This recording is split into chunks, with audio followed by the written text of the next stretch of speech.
Boa Sociedade de Turismo. Entón, bo día a todos de novo e empezamos o pleno ordinario de maio co primeiro punto no orde do día, que é a aprobación dos borradores das actas das sesións extraordinaria e ordinaria de 9/3 de 2020. Algúnha intervención? Non hai intervencións, polo tanto, dáse por aprobado por unanimidade. E pasamos á parte resolutiva. Punto número 2, estudo de detalle para o reaxuste da alineación na rúa de Pontemuíños en Santo André de Lourizán, aprobación definitiva. Hai algún informe, señor secretario? Moitas gracias, señor presidente. A Comisión de Ordenación do Territorio, Urbanismo e Medio Ambiente, en sesión que tuvo lugar o 21 de abril de 2020, ditaminou favorablemente a aprobación definitiva do estudio de detalle para o reaxuste de alineacións na rúa de Pontemuíños, na parroquia de Santo André de Lourizán, promovido pola entidade inmobiliaria Ponteno SL, e toma de coñecemento a aceptación da renuncia formulada pola mesma promotora da licencia de parcelamento concedida por acordo da Xunta de Goberno local de data 28 de decembro de 2007. Nada máis.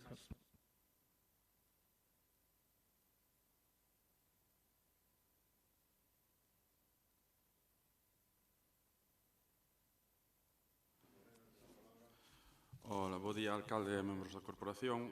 O estudo de detalle que ven a aprobación definitiva hoxe, pasou xa todas as fases.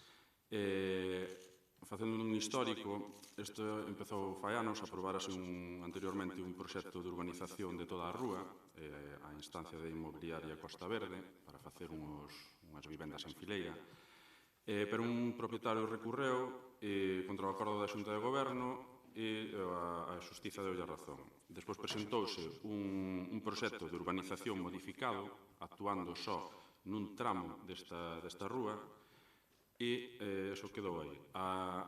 Actualmente se presentou un estudio de detalle que ten por obxecto o reaxuste das aliñacións que marca o Pexón, pero nese tramo que quedou sin urbanizar, e se aliñaría sobre a parcela da promotora solicitante. A empresa tamén que presenta este estudo de detalle tamén urbanizaría a rúa perpendicular, onde están os aparcamentos que dan servizo á piscina.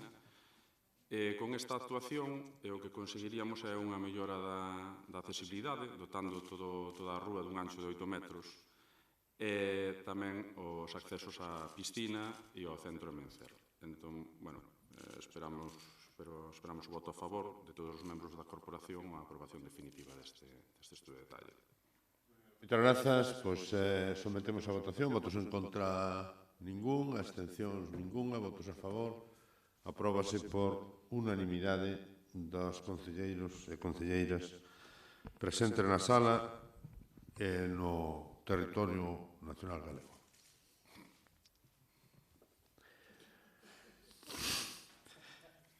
Pasamos ao punto número 3. Ratificación do informe municipal emitido no trámite de audiencia relacionado coa modificación puntual número 2 das normas subsidiarias do planeamento do Concello de Cerredo do Cotobade.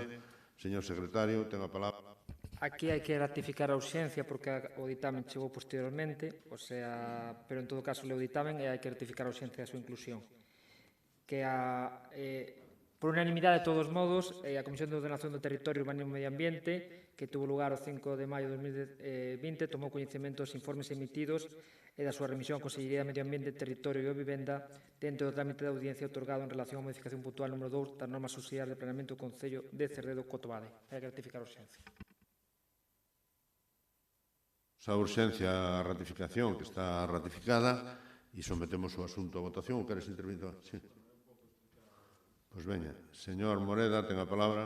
É un pouco explicar que este informe que ven a pleno para a súa ratificación ten como orixe a modificación puntual das normas subsidiarias de Cerredo Cotobade para a execución dun polígono industrial. O Servizo de Urbanismo da Xefatura Territorial en Pontevedra, da Consellería de Medio Ambiente, solicita un informe municipal. Neste informe faise constar que a modificación puntual que non afecta ao termo municipal de Pontevedra e tamén neste informe se fai un recordatorio de que os verquidos das augas depuradas da futura edad pois que deberán cumprir cos parámetros permitidos pola Administración. Grazas. Ben, pois sometemos o asunto á votación. Votos en contra ningún, abstencións ninguna, votos a favor. Apróbase por unanimidade dos concelleiros e concelleiras presentes. Punto número 4. Ratificación da súa inclusión por urxencia e aprobación no seu caso da proposta do Concelleiro de Goberno delegado da área de deportes sobre a denominación dos campos de fútbol municipais que están no entorno da Xunqueira de Lérez. Hai informes, señor secretario? A maiores, como o ditamen chegou posteriormente á convocatoria ao pleno, ten que ratificarse a urxencia, pero existe un ditamen da Comisión do Pleno de Benestar Social, Cultura e Dinamización Sociocultural de 14 de maio de 2020, que hai unha proposta que dictaminou por unanimidade a proposta do Concello de Deportes para a denominación dos campos de fútbol municipal que están no entorno da Xunqueira do Lérez e que actualmente se coñecen como ECFHS Xunqueira 1, ECFHS F8 Xunqueira 1, Xunqueira 2 e Xunqueira F8, como complexo municipal de fútbol Manolo Barreiro Lores. E hai que ratificar a urxencia tamén. Nosa consideración a urxencia. Non, porque tú vas a falar.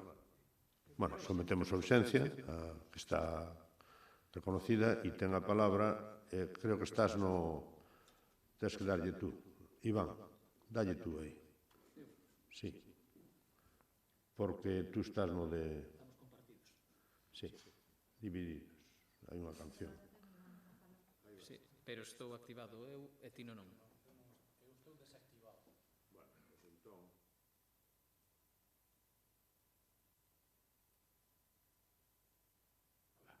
Xa está, ahora... xa está todo controlado. Bueno, bons días a todos e a todas a este pleno municipal. De Manolo Barreiro e da súa labor arredor do fútbol durante máis de medio século podíamos estar a falar moito tempo. E incluso eu podería falar desde un punto de vista máis personal, porque a miña relación con el vai máis alá do deporte, unha relación tamén de máis de 50 anos. Manolo leva toda a súa vida, en primeiro lugar, sendo boa persona, un tipo tranquilo e amable que sempre ten unha palabra de ánimo e unha sonrisa. E Manolo leva tamén gran parte da súa vida dedicado á súa paixón, que é o fútbol. Non se poden entender os últimos 50 anos do fútbol pontevedrés sen a figura de Manolo Barreiro, unha figura querida e respetada por todos. Son moitas as xeneracións de xogadores, de adestradores, árbitros, dirixentes, que tiveron e teñen en Manolo un referente de comportamento, unha forma tranquila e educada de facer as cousas, e un exemplo que siga selo a día de hoxe. Eu non quero poñer palabras na súa boca, pero algo sei de él, e sei que a súa concepción do fútbol baséase no respeto e na educación. O fútbol como arma de integración, como nexo común onde o compañerismo e a solidaridade ocupan un lugar preferente. En definitiva, o fútbol como un elemento de unión e de disfrute. Non é de extrañar que a gran maioría dos clubes do Concello fixesen unha solicitude para darlle o seu nome ao complexo de campos de fútbol da Xunqueira. E a verdade, o primeiro que pensei cando recibín foi que como non se me tería ocurrido a min. As circunstancias fan que esta tempada non vayamos a coincidir máis en Pasarón, nin, desgraciadamente, no torneo do Porteiro 2000, o que non faltaba nunca. Pero todo pasará, máis pronto que tarde, e os que o queremos, que somos unha enorme lesión, poderemos abrazalo, ou por lo menos poderemos velo e compartir con el de novo o deporte que leva amando toda a súa vida. Por tanto, gracias, Manolo, por tanto que nos deches e por todo o que todavía nos vas a ensinar. Nada máis, moitas gracias. Moitas grazas. Alguén quere intervir sobre esta cuestión? Señor Domínguez, ten a palabra. Gracias, señor alcalde. Es una medida pertinente y queremos apoyarla. Muchas gracias. Ben, pois se non hai máis intervencións, sométese a votación, votos en contra da proposta ningún, abstencións ningunha, votos a favor, apróbase por unanimidade da corporación. Ben, agora creo que tocaría o punto 4 bis, que me introducindo aquí, señor secretario, con o seu permiso, o de reconhecimento de crédito, porque non está metido aí, correspondería ahora. Mocións? É unha moción? Non. Sí. Pois metemos as mocións urxentes, co cual pasamos ao punto número 5, que non se diga máis. Punto número 5, que é proposición do Grupo Municipal do Partido Popular unha exención de todos os impostos e taxas municipais dende a declaración de estado de alarma aos sectores afectados e mentras dure a actual situación de crise sanitaria. Este está determinado. Señor secretario, ten a palabra. Moitas gracias, señor presidente. A Comisión de Economía e Facenda Especial de Contas, en sesión do 12 de maio de 2020, acordou ditaminar por maioría desfavorablemente cos votos en contra 6, 4 BNG e 2 do PSOE e 4 a favor, 3 do Partido Popular e 1 de Ciudadanos, a proposición do Grupo Municipal do Partido Popular relativa a unha exención de todos os impostos e taxas municipais dende a declaración do estado de alarma aos sectores afectados e mentres dure a actual situación de crise sanitaria. Moitas gracias. Señor secretario, señor Domínguez Artime, ten a palabra. Muchas gracias, señor alcalde. Buenos días. Lo primero que me gustaría decir es mandar un afectuoso recuerdo a todos los familiares y afectados por el COVID y a todos aquellos que se han esforzado en la ciudad de Pontevedra durante estos meses, mostrarles nuestro agradecimiento. Buenos días.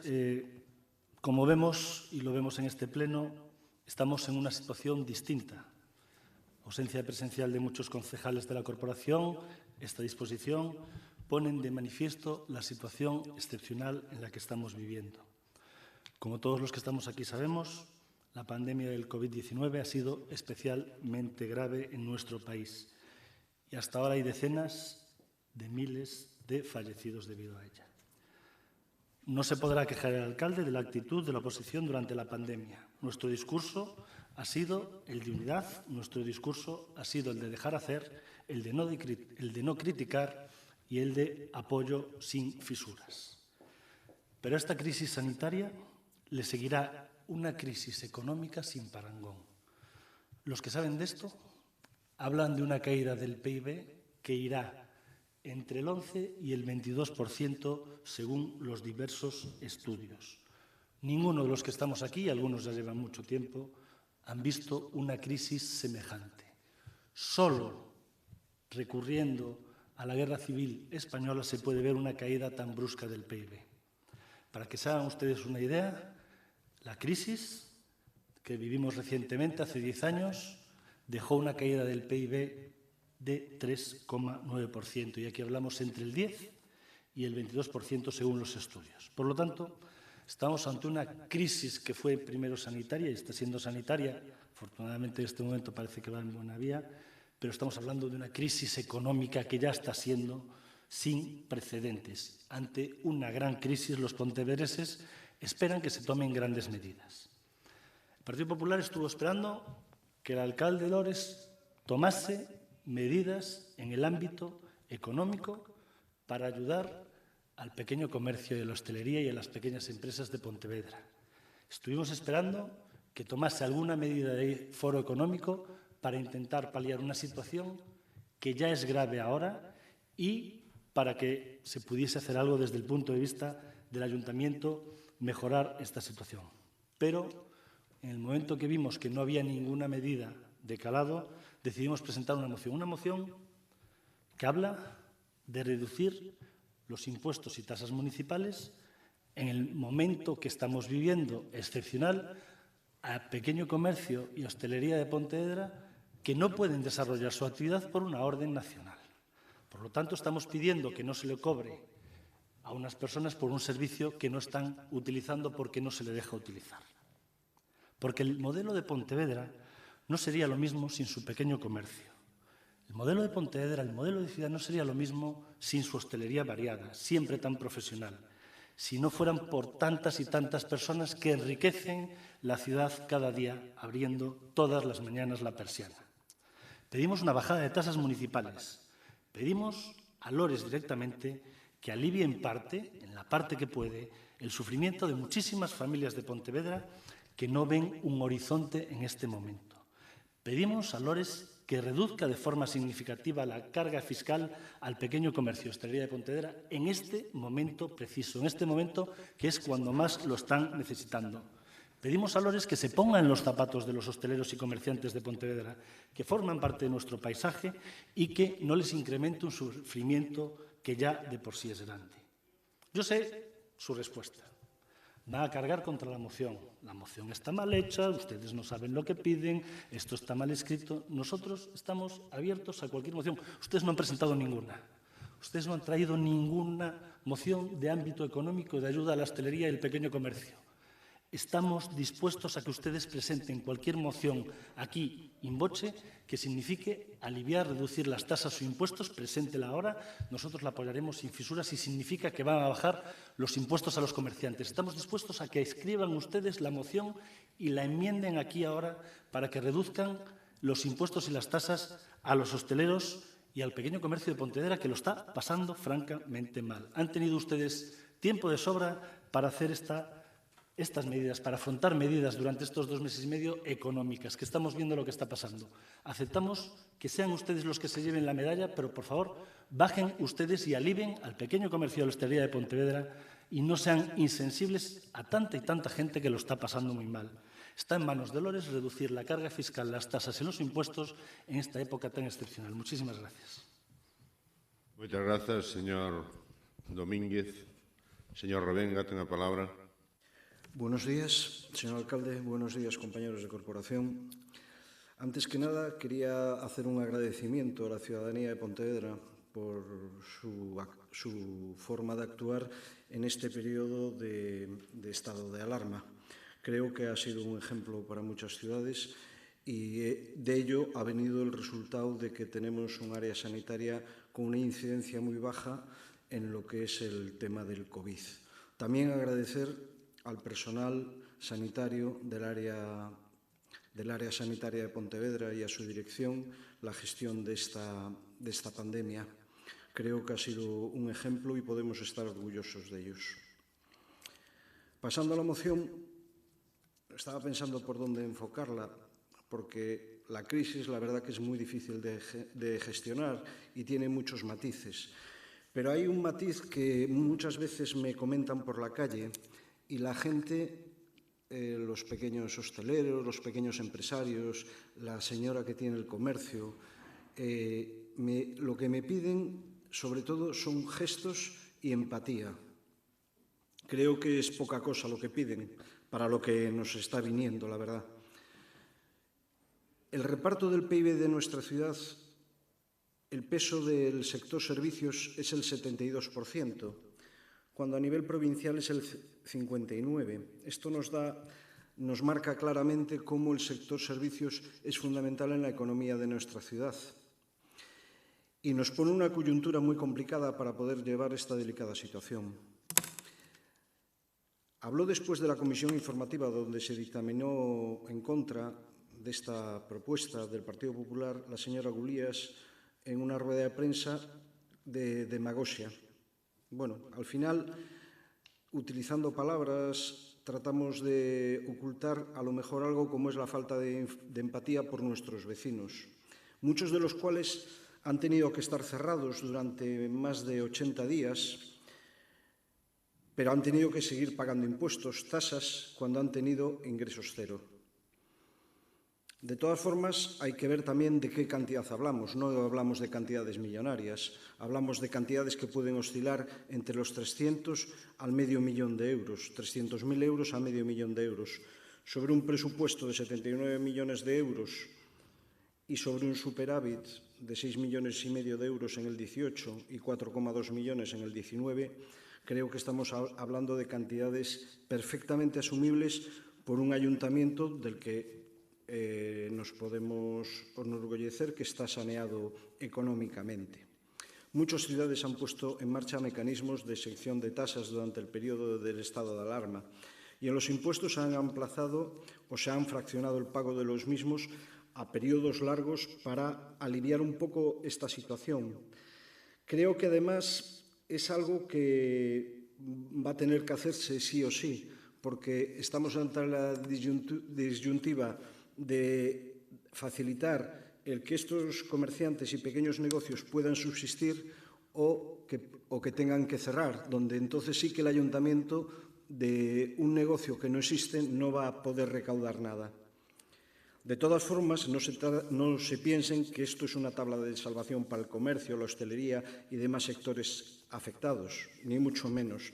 Es una pequeña ayuda, pero sobre todo lo que creo es que es un gesto, un pequeño alivio de los muchos que habrá que poner en marcha para salvar el tejido productivo de nuestro municipio. Muchas gracias. Muchas gracias, señor Revenga. Señor Mosquera Lorenzo, ten a palabra. Moi bo día, gracias, señor alcalde. Moi bo día a todos e a todas. Ben, estamos ante unha catástrofe.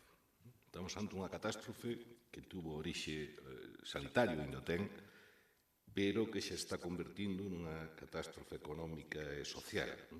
Evidentemente, afortunadamente non tuvamos que vivir ninguna situación parecida e agardemos que canto antes poida, todos temos a ilusión e a esperanza de que canto antes poida pasar. E ainda por riba, pois, nunha situación de moi alta imprevisibilidade. Ninguén sabe se vai haber un rebrote, se non vai haber, se o Alto Gran vai a remitir, non vai a remitir, non unha situación que temos, todos os días nos apabullan con datos, non? Estados Unidos está a un nivel de paro que habría que remontarse á Gran Depresión, a consecuencia da Gran Depresión do 29 para falar desas cifras. Aquí as cifras de paro están, digamos, encubertas polos ERTES, pero na práctica que estén traballando, pois, o nivel de non traballo é elevadísimo, etc. E como reaccionaron, como están reaccionando todas as administracións ante eso? Pois primeiro intentando atender o máis urxente. Están absolutamente todas as administracións en todo o mundo, non só aquí, están intentando facelo e demais. O Concello de Pontevedra, pois, o que fixo, pois foi exactamente iso, atender a todas as... Igual non se dedicou, creo que con bo criterio, a dicir, bueno, que desinfectamos non sei que, que atendemos a 5 persoas que necesitan máis, e que lle demos un cheque a non sei quen, porque creo que incluso queda feo. Debes axudar cando hai que axudar e demais. Pero o que estuvo facendo, aparte foi dos primeiros, en facelo, foi atender as competencias que ten asignadas, atendelas o mellor posible e sin facer grandes arcas públicas. De feito, pois en este campo, por exemplo, das tasas e impostos foi dos primeiros. O primeiro dixo que se aplazaban, e despois se aplazaban agardando a ver que pasaba e non desbotaba outras medidas que se tomarán según vaya. Según vaya indo, non? Estáse falando que incluso isto pode reventar a Unión Europea. Están tomándose medidas perigosísimas, como que estados como Francia ou Alemanha din que van a meter cartas ás empresas e que se relocalizan ali, cando en principio estamos nun mercado único. O sea que o horizonte, non sei se hai alguén que sabe cal vai ser, verdad? Ou ojalá supéramos, pero non hai ninguna certeza, por tanto, prudencia, e atender o que haxa que atender, o cual é o que estamos a facer. Aquí falase, por exemplo, con respecto ás finanzas de cada administración, as comunidades autónomas van a transferir 16.000 millóns agora para atender as consecuencias do gasto sanitario do COVID. Os concellos levan gastado uns cuantos millóns, uns cuantos centos de millóns. Non se sabe. Lóxicamente, que non se sabe cal vai ser a magnitude da traxedia económica e social e, polo tanto, pois, habrá que ir tomando medidas con moita prudencia e demais. Dicía outro día, estamos falando na Diputación, que estaba os tres grupos e tal, dicía outro día o interventor da Diputación que nunha situación como estas o importante non é apurar, o importante é acertar. Non vaya a ser, por exemplo, neste caso é aplicable perfectamente ao Concello, non vaya a ser que nos apuremos e resulte que en outubro nos topemos con unha situación moitísimo peor e a capacidade do Concello para reaccionar, que será moito máis necesario que reaccione, prácticamente este desaparecida. Ese é o plantexamento que está facendo, que coincide cas recomendacións da FEGAN, que coincide co ditamen dos expertos dos económicos da Xunta, exactamente, recomenda iso. E, ademais, coincide co que está facendo a Xunta. A Xunta, por exemplo, mandou unha circular dicindo que o canon da agua e o canon de saneamento hai que pagalo. En previsión de que algúns concellos non cobran, se non cobran, paguen o canon igual. Lóxicamente non vai renunciar por ahora a un ingreso cando non sabe o que vai a pasar. O sea, a ver se mañá nos topamos con que non é grandes cantidades, pode non ser, o canon da agua tampouco é.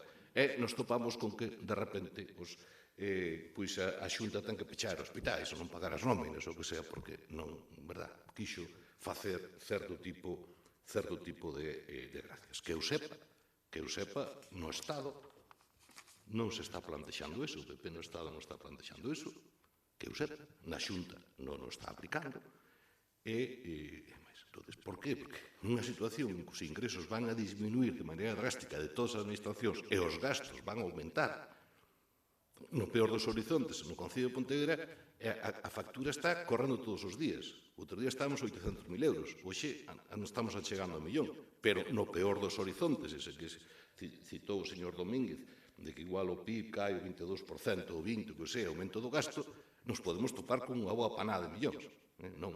Non un nin de medio, se cada con unha boa panada de millóns. Ben, de lealdade case mellor non falo, porque que eu sepa, por exemplo, o PP en Pontevedra, na Diputación, non pideu nada parecido. E si está sendo leal. Na Xunta non o está facendo, e no Estado tampouco está pedindo. Vir con isto ahora, cando sabe perfectamente que este Concello adotou as medidas, se adotarás, que tiña que adotarás, pero a xente que non pague, agora, o sea, o que se aplaza, está aplazado, non está, xa veremos o que pasa. Incluso hai un problema legal, non é tan fácil facelo. Se non é imposible, igual que facer unha modificación, pero legislativa en Madrid. Bueno, vamos a ver, vamos a esperar. Ahora, o que sí é absolutamente admirável é que cando nin Donald Trump, nin Putin, nin Angela Merkel, nin Macron, nin Johnson, ningún ten idea de como vai a funcionar. Que medidas hai que adoptar? Mais de ir saindo do paso, verdad? Tapar os furaos, facer liñas de crédito, etc. E xa veremos. O PP de Pontevedra ten unha solución sempre válida. Vale para todo. Rebaja impostos. Baixa impostos. Baixa tasas de impostos. Para todo. Absolutamente para todo. Que chove moitísimo e hai inundación, baixa impostos. Que fai seca, baixa impostos. Que a economía vai ben, baixa impostos. Que a economía vai mal, baixa impostos. Baixa impostos. Hombre, se resulta que o propuxeran agora, por primeira vez, verdad? Pero é un atraco de todos os anos, de todos os orzamentos, sempre, nunha cidade que ten os impostos baixos, como ustedes saben, e se queren comparar, verdad? Se queren comparar. Solo que hai un pequeno defecto en esa argumentación, verdad? Que é o seguinte, neste Concello, a maior subida de impostos de nunca foi con Cobián, que se presentou ás eleccións prometendo que iba a baixalas.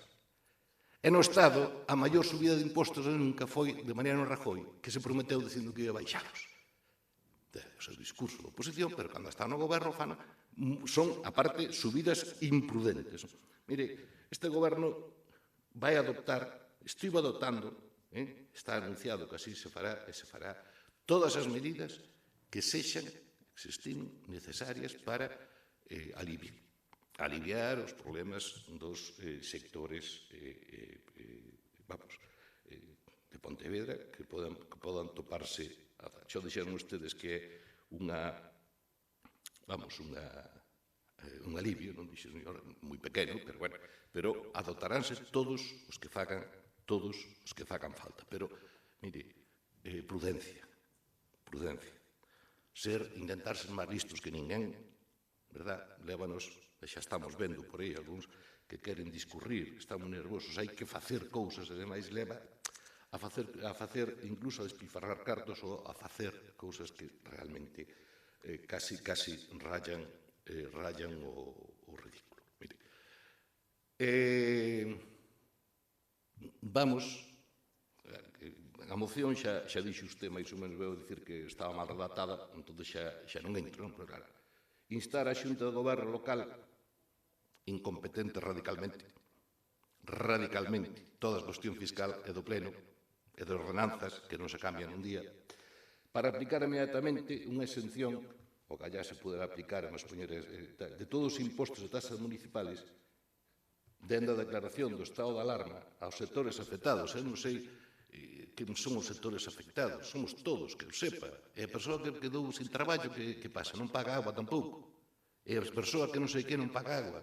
E o que non tuvo non sei que... É que isto como se articula isto? Pero bueno, non vamos a entrar porque, obviamente, non tería ninguna, incluso unha moción deste tipo ainda se aprobara, non tería ninguna consecuencia xurídica, sería imposible, sería radicalmente imposible, aínda que nos quixéramos. Pero insisto, non se me aceleren, non saquen a patita ideolóxica de, esta é a nosa, ahora, desta sí que vamos a volver como atraco de que hai que baixar impostos, que esta é nosa. Que este Concello fará o que teña que facer, o que este dentro das súas posibilidades, verdad? Eu creo que debían facer, en vez de gastar os esforzos aquí no pleno, que, en fin, acaba a trascendencia a veces pequeniña, se teñen a solución para eso, creo que debían falar con Feijóo, para que baixar impostos, falar con Casado, e incluso dicirlle que vayan á Unión Europea, ou que vayan ao CDE, ou que vayan ao G20, e ademais, xa temos a solución para todas as desgracias, baixar impostos. E depois, cando se vexa como fan os outros, baixaremos o que faga falta. Mire, creo que a cousa está moi fastidiada, e non sabemos o que vai a pasar. Igual un concello como este, moi saneado económicamente, igual dentro de 6, 8, 18 meses ou 20, pode ser que estemos casi nesta situación e pode ser que teñamos problemas para pagar as nóminas. Pode ser. Xa veremos.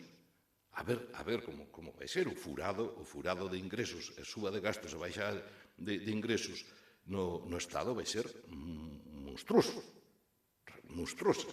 Vamos a ver como afecta.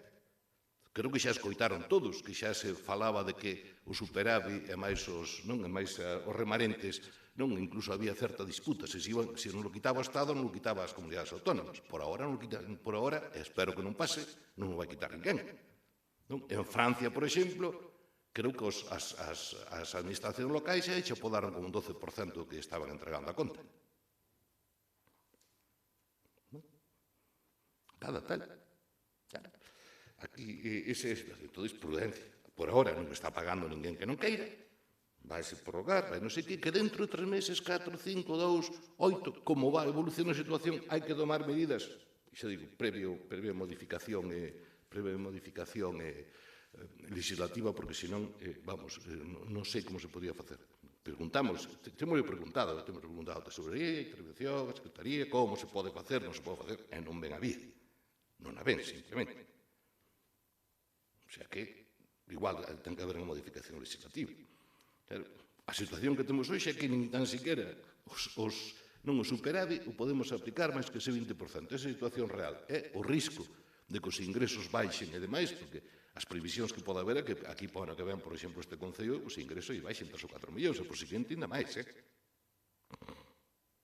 Entonces, vamos a ver cando haxa algunha certeza.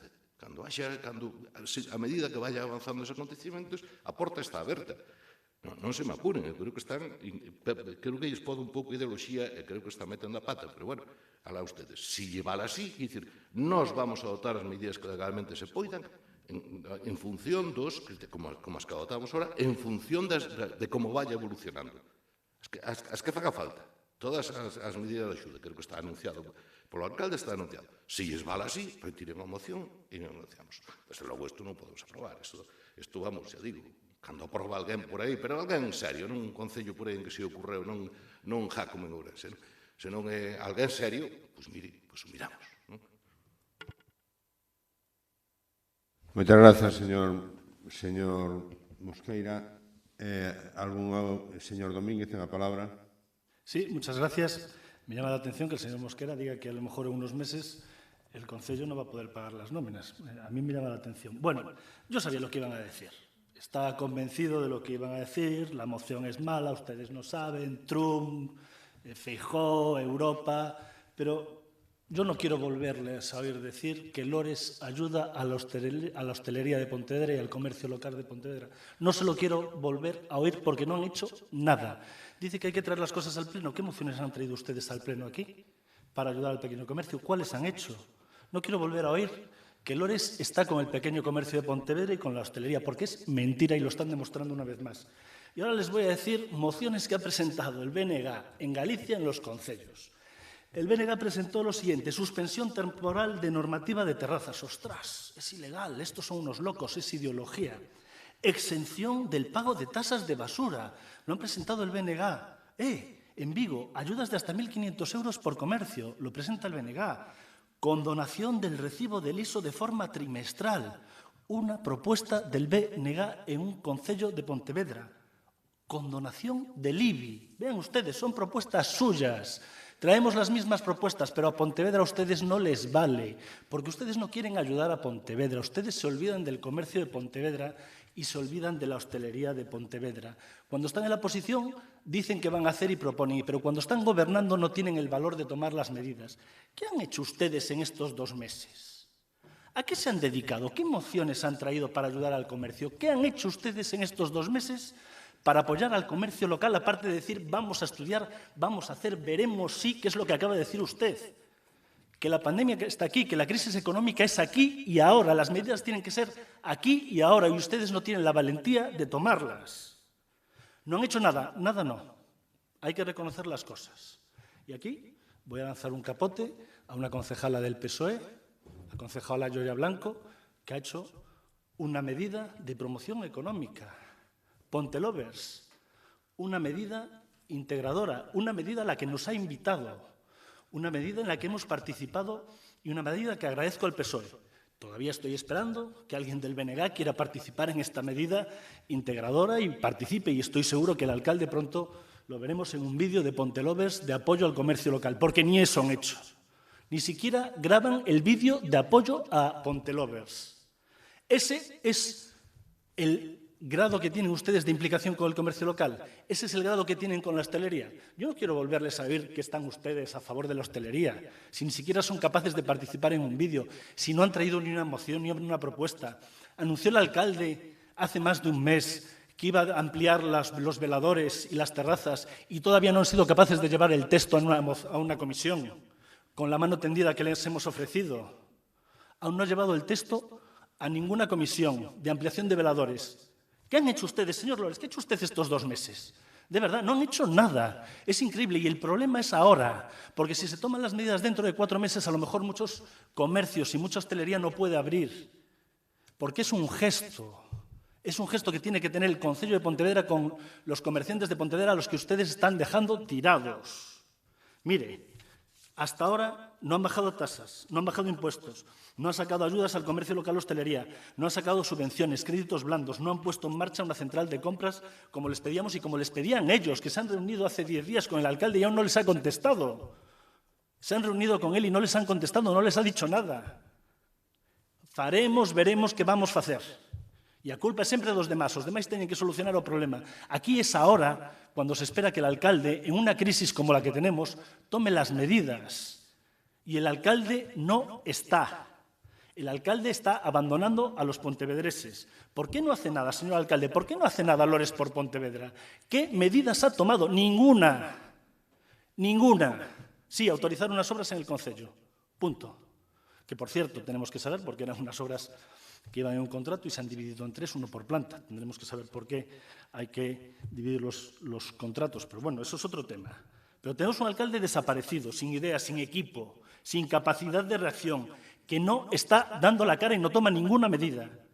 En esta crisis se evidencian los líderes y lo que se está evidenciando es que aquí no hay nadie que se ofrezca a luchar contra esta crisis desde el Concello de Pontevedra, no desde otras administraciones. Tenemos un alcalde que no está. Muchas gracias. Gracias, señor Domínguez. Señor Mosquera, ten a palabra. Grazas, señor alcalde. É curioso, veume a cabeza ahora, asociei con, vistos os nomes que, visto o discurso, exactamente el bloque nos bloquea. El bloque nos bloquea. Ano 2002. Sí, hai algúns polo medio. Sí. Se pode estar seguro. El bloque nos bloquea. Non? E tamén, daquela, arruinábamos. A polémica daquela era que, mentre estaban as obras, tiñamos que quitar de non cobrar de impostos, verdad? E non sei cantas cousas máis. Era tamén, e aparte íamos a arruinar o comercio local. Hombre, dígame usted, algo tenemos que ver con que haxa tantas terradas en Pontevedra, verdad? Algo tenemos que ver, igual, con que haxa tanto pequeno comercio en Pontevedra, algo tenemos que ver. Algo tenemos que ver, verdad? Mentre outras cidades estaban peleando a ver que levaba máis grandes superficies, nós intentando que non subera, que creando espacio e creando condicións para que houbera. E despois, señor Domínguez, o que quero que lle diga?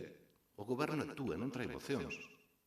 Entón, ustedes traen mocións. Bueno, cando estén, se algún día xa non están no goberno, pois actuarán, porque eso de traer mocións aquí sobre non sei que, vamos traer unha, pero bueno, as veces outra cousa, pero nos actuamos, non?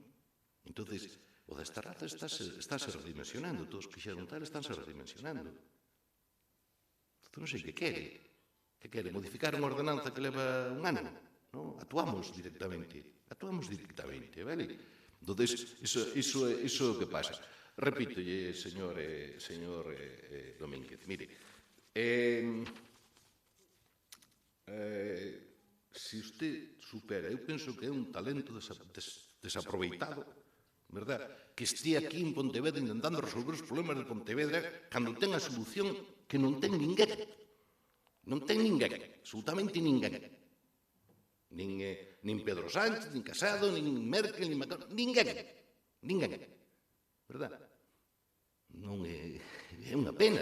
É unha pena porque a capacidade do Concello é mínima, o sea que, vamos, non lle vamos a resolver, antes dixo moi ben o señor Revenga, non lle vamos a resolver os comerciantes, non o problema por non, era un xesto, bueno, un xesto que xa dixen todo o que tiña que dicir sobre el, que se adoptará, se que vía legal, según os tempos. É unha auténtica pena, de verdad, aparte esa solución que aplican, máis cando vemos, por exemplo, que se por falar de Estados Unidos, o sea, un presidente que é radicalmente contrario, ultraliberal, libertario, non sei que, de repente mete cartos como, vamos, que parece Podemos, verdad? O sea, todo o mundo está buscando as solucións como pode para salir do apuro, verdad?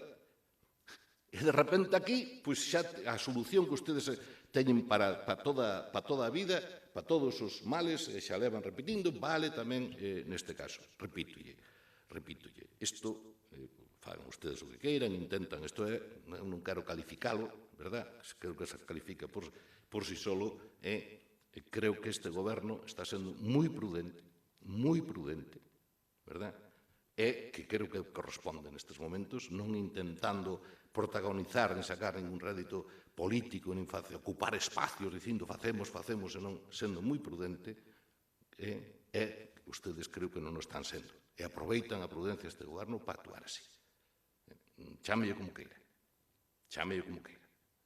Bueno, alá ustedes, que se quede tranquilo, non o sector, non, comprendo que este moi nervoso e demais, que farase como se fixo sempre, de feito, se temos o florecimento que temos en Pontevedra de hostelería de terrazas e de pequeno comercio, creo que algo fixemos por eles e seguiremos a facer, e creo que o temos demostrado polos feitos. Xa non quero recordarme das críticas que facían ustedes hai uns anos, porque non está ningún xa dos que estaba, de que en Pontevedra florecían as terrazas e, entonces, claro, quitábamos espacio aos coches para haber terrazas, que era privatizalo tamén. Están aí nas hemerotecas. Están nas hemerotecas, pero a memoria é moi frágil, por a súa parte, e tamén igual por algúns dos sector. Tamén é moi frágil.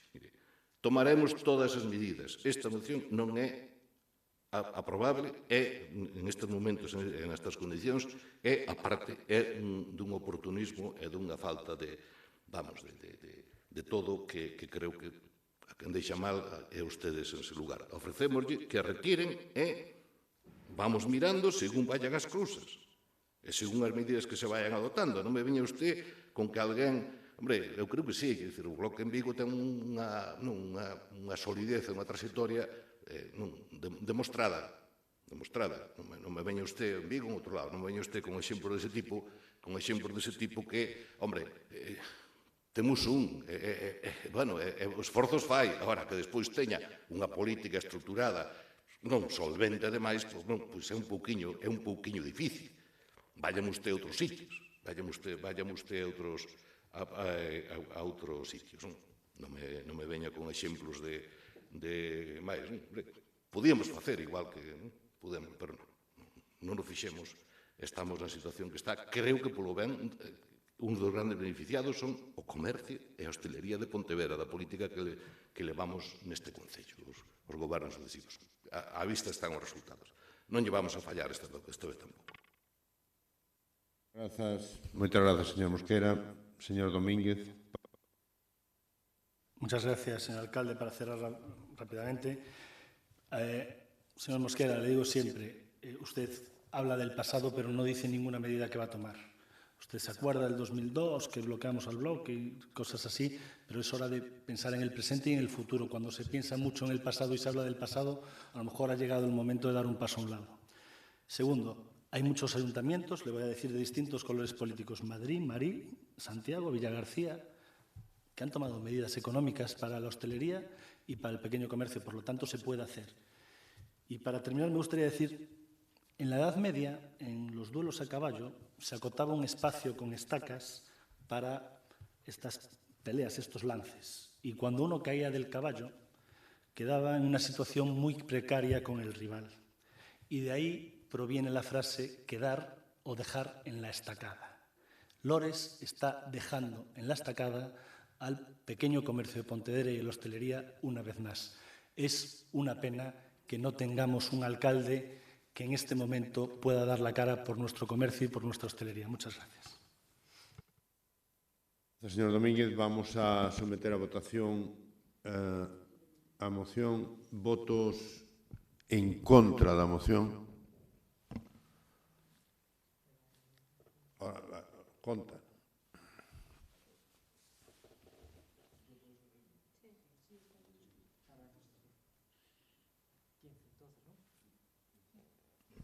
Abstencións, ningunha. Votos a favor. 10, están todos, non? Ben, pois rexeítase por maioría. Pasamos ao punto seguinte, que é unha proposta conxunta dos grupos municipais do BNG, do PSDG-PSOE sobre a elaboración do Plan Galego de Reactivación Económica e disponibilidade de uso dos recursos municipais. Está dictaminado, señor secretario. Moitas gracias, señor presidente. A Comisión de Economía e Facenda Especial de Contas, en sesión do 12 de maio de 2020, dictaminou favorablemente cos votos a favor 6, 4 do Bloque Nacionalista Galego, 2 do PSOE e a abstención de 4, 3 do Partido Popular e 1 de Ciudadanos, a proposición conxunta dos grupos municipais do BNG e do PSG-PSOE sobre a elaboración do Plan Galego de Reactivación Económica e disponibilidade de uso dos recursos municipais. Moitas gracias. Moitas gracias, señor secretario. Ten a palabra en primeiro lugar señor Iván Puentes. Bueno, moi bo día a todos e a todas. Moitas grazas, señor alcalde. Esta moción que efectivamente traen a este pleno os dous grupos políticos que conforman o goberno municipal intenta poñerlle algo de sentidiño a todo isto que estamos falando no pleno e que flota no ambiente desde hai xa unhas semanas, desde que empezou toda esta crise do coronavirus, non? Que é, efectivamente, que as administracións públicas sexan útiles á cidadanía e apoien aquelas persoas que peor o están pasando, pero que se faga dun xeito organizado, planificado e delimitando claramente as competencias que ten cada quen e non a golpe de ocurrencia ou a golpe de idea supostamente creativa en cada concello. E, ademais, é unha moción que pretende tamén encher un oco que é o da Xunta de Galicia. Eu, cando era pequeno, esperaba todos os anos a que pasara por perto da miña casa a carpa do Mago Antón, que iba rulando por Galicia, e había un truco que era o que máis nos gustaba aos nenos, non? Que era que un momento determinado o mago estaba no escenario nunha situación de peligro e cando tiña que afrontar ese peligro aparecía de repente, aparecía de súpeto na parte de atrás da carpa, non? Escapara.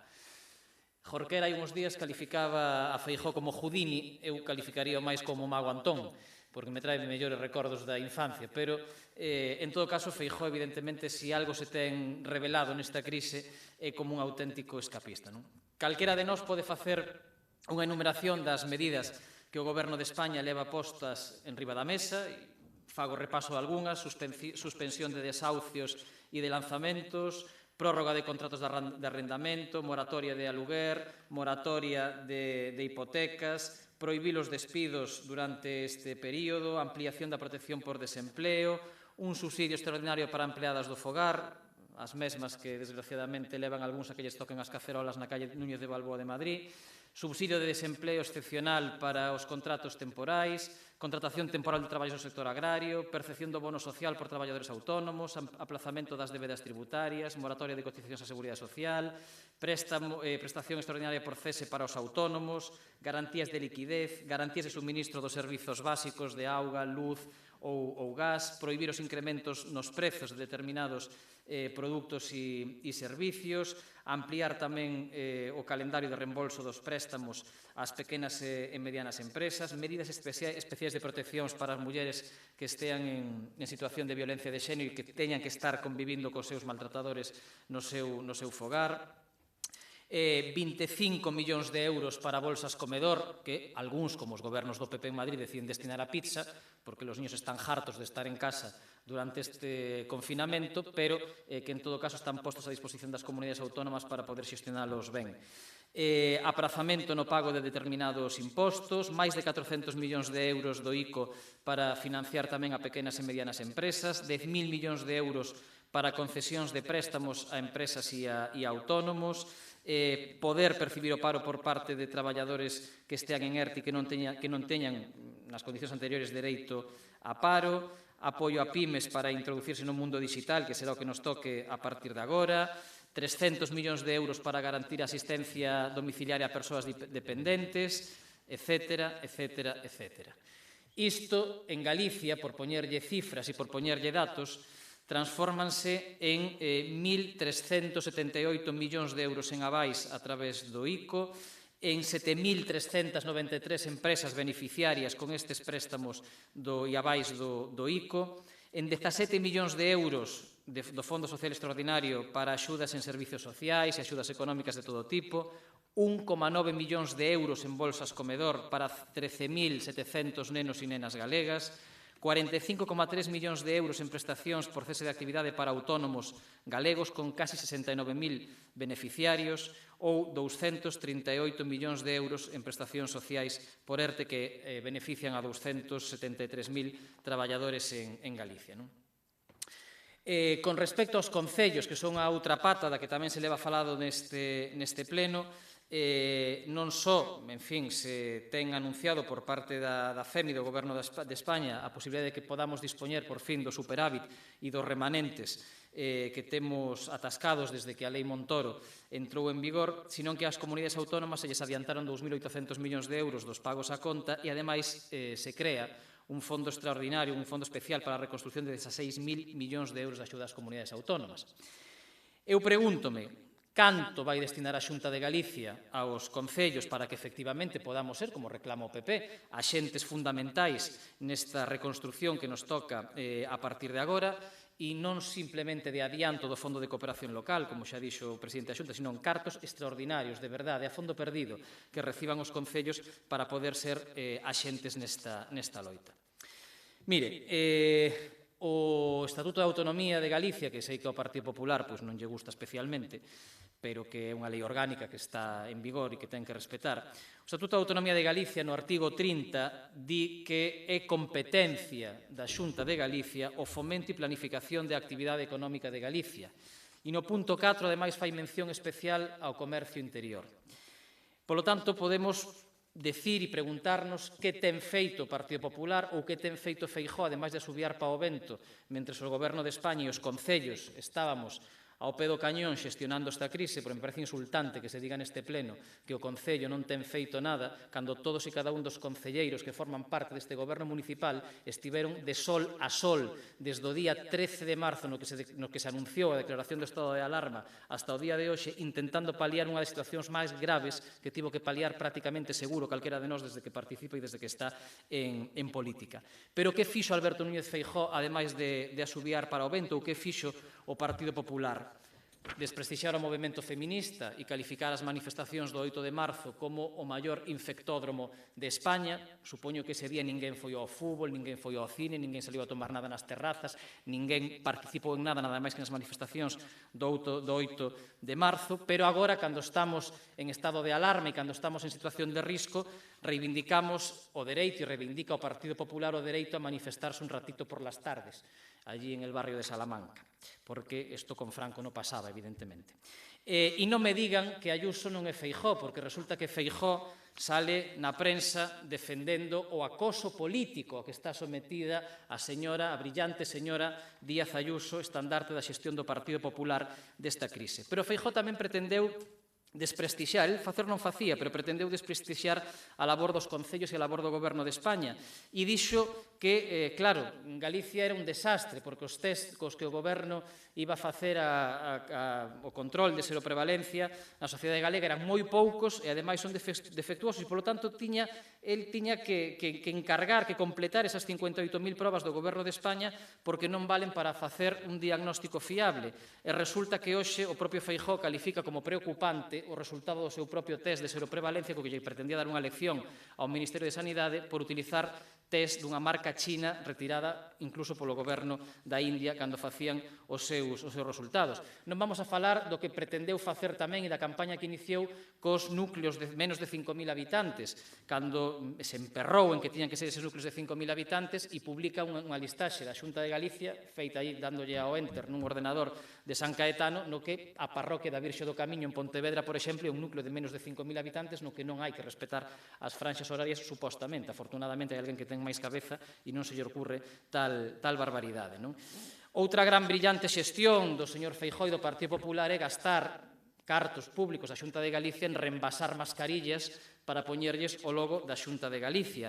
E falando de medidas económicas, que das que fala o Partido Popular e das que trae o Partido Popular a este pleno, resulta que, en fin, o Goberno de España tamén era malísimo cando xestionaba os ERTES porque ninguén os cobraba e o conselleiro de Industria di que os traballadores afectados por ERTE que estean pendentes do Goberno, isto é unha información sacada da web da Xunta de Galicia, os traballadores afectados por ERTES que estean pendentes do Goberno para cobrar as súas prestacións poden solicitar xa un anticipo da Xunta de Galicia porque Feijóo efectivamente un gran xestor e un gran tal. Resulta que poucos días despois eses traballadores que non estaban cobrando os ERTES non era por culpa do Goberno de España, senón que a Xunta frenou esa tramitación dos ERTES mentre Feijóo acusaba o Goberno de España porque o volume de solicitudes facía imposible a resolución dos procedementos por parte da Xunta de Galicia. E rematamos este repaso en fin, co que se deduce de todo isto, non? Que o que de verdade pretendía facer o Partido Popular, que é un boicot absoluto ao que os concellos e o goberno estaban facendo, non? E é coincidir efectivamente en estrategia con Torra, o que sempre traen a este pleno para, en fin, disparar contra o estado de alarma. Porque o que lles preocupa de verdade é a convocatoria electoral. A min se me acusou nunha comisión, cando falábamos desta moción, de, en fin, estar en campaña electoral. Hoxe parece que estamos en pre-campaña. O Lendakari xa acaba de anunciar que en Euskadi as eleccións son o día 12 de xullo. Entendo que Feijóo, evidentemente, con ese concepto que ten da autonomía de Galicia, pois respetará o calendario aprobado polo Lendakari. Porque o que lle preocupa é que efectivamente se voten e que esta relación de amor na que Marcial Dorado dice que foi el que dejou a Feijóo pase o máis pronto posible.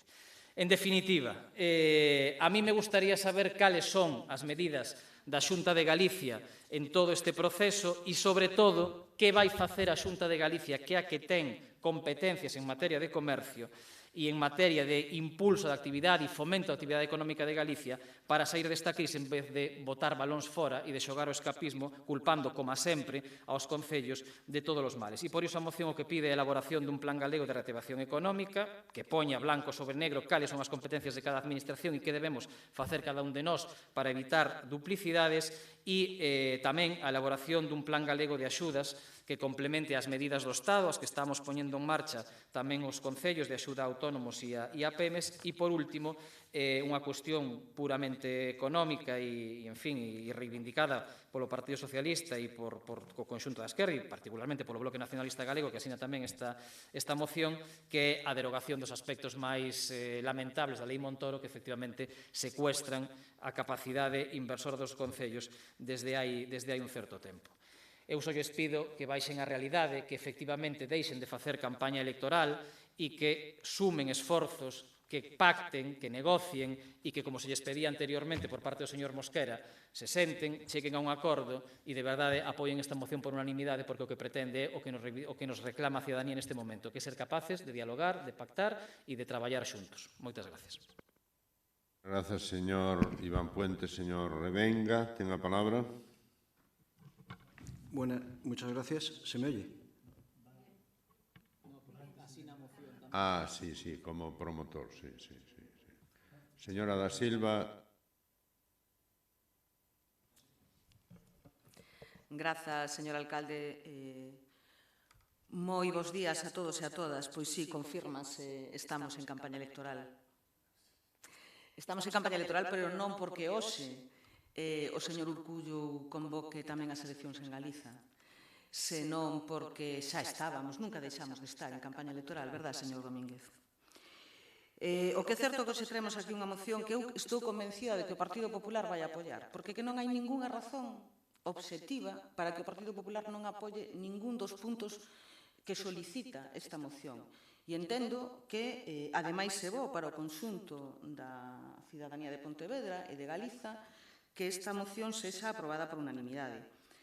Ou ten algún problema o Partido Popular en apoiar que se insta a Xunta de Galiza a iniciar, non se lle pon data, non se lle di cando ten que estar rematado, a iniciar a elaboración dun plan galego de reactivación económica, consensuado con todas as administracións, porque a Administración do Estado ten competencias en Galiza, moitas máis dos que o BNG lle gustaría, porque as administracións locais teñen competencias e, polo tanto, terá que ser consensuado entre todas as administracións e delimitando claramente que competencia ten cada quen para que non haxa administracións cubrindo cuestións que son de competencia de outra e que ao final haxa cousas que non fai ninguén. Con todas as forzas políticas, lóxicamente, un plan galego de reactivación económica na maior situación de crise social e económica que temos por diante, que, por certo, señor Domínguez, sabe por que se chama pandemia? Verdade? Como profesional sanitario sabe por que se chama pandemia? Porque afecta o mundo. planeta. Non hai que resolver este problema aquí, é que é un problema que afecta a totalidade do planeta.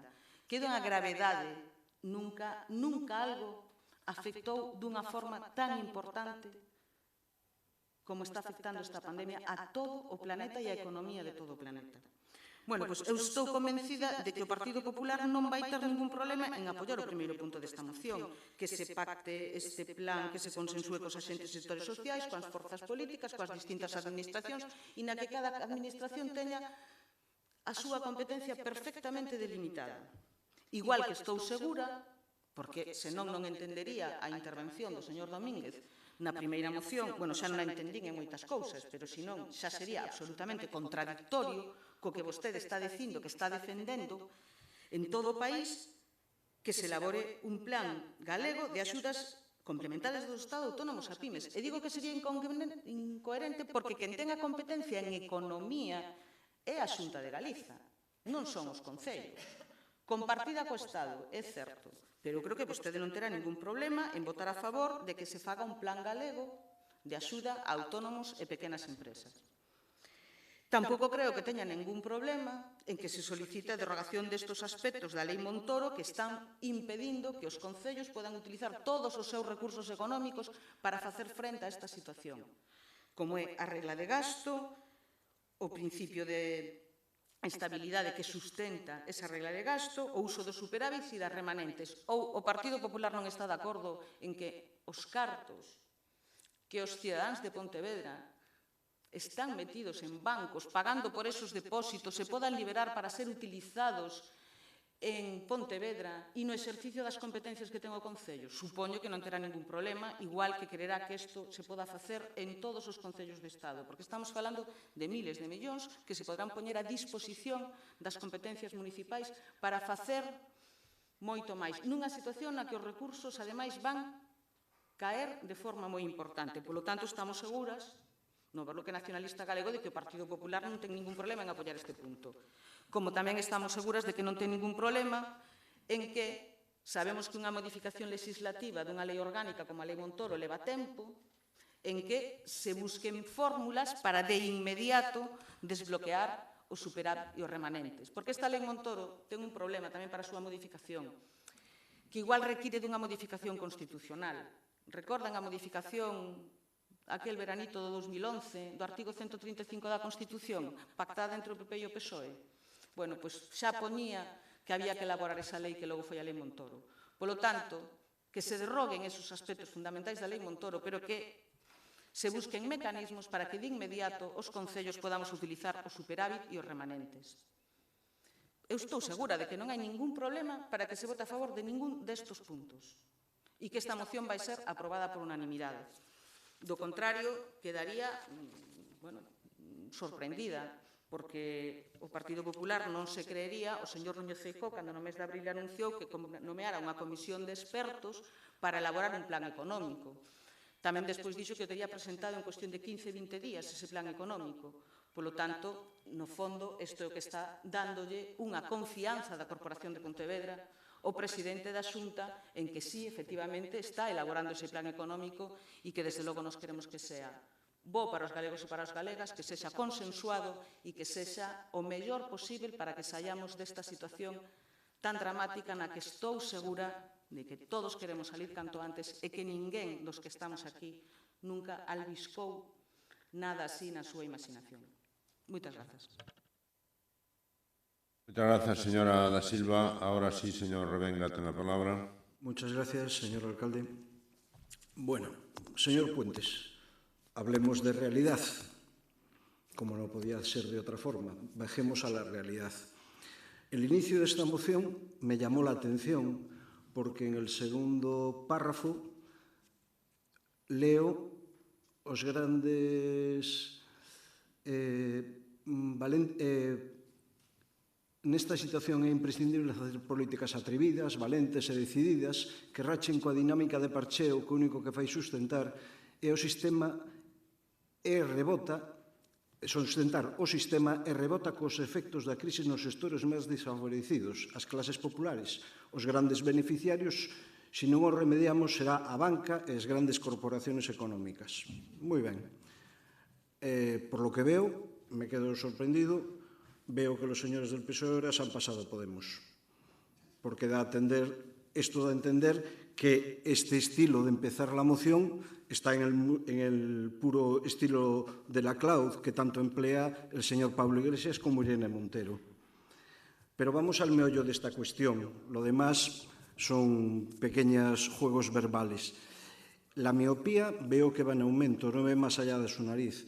Esta crisis está derivando de una crisis económica, de una crisis sanitaria a una crisis económica sin precedentes. Pero esta crisis, aparte de la crisis sanitaria, no viene sola, viene por la nefasta gestión del Gobierno de España.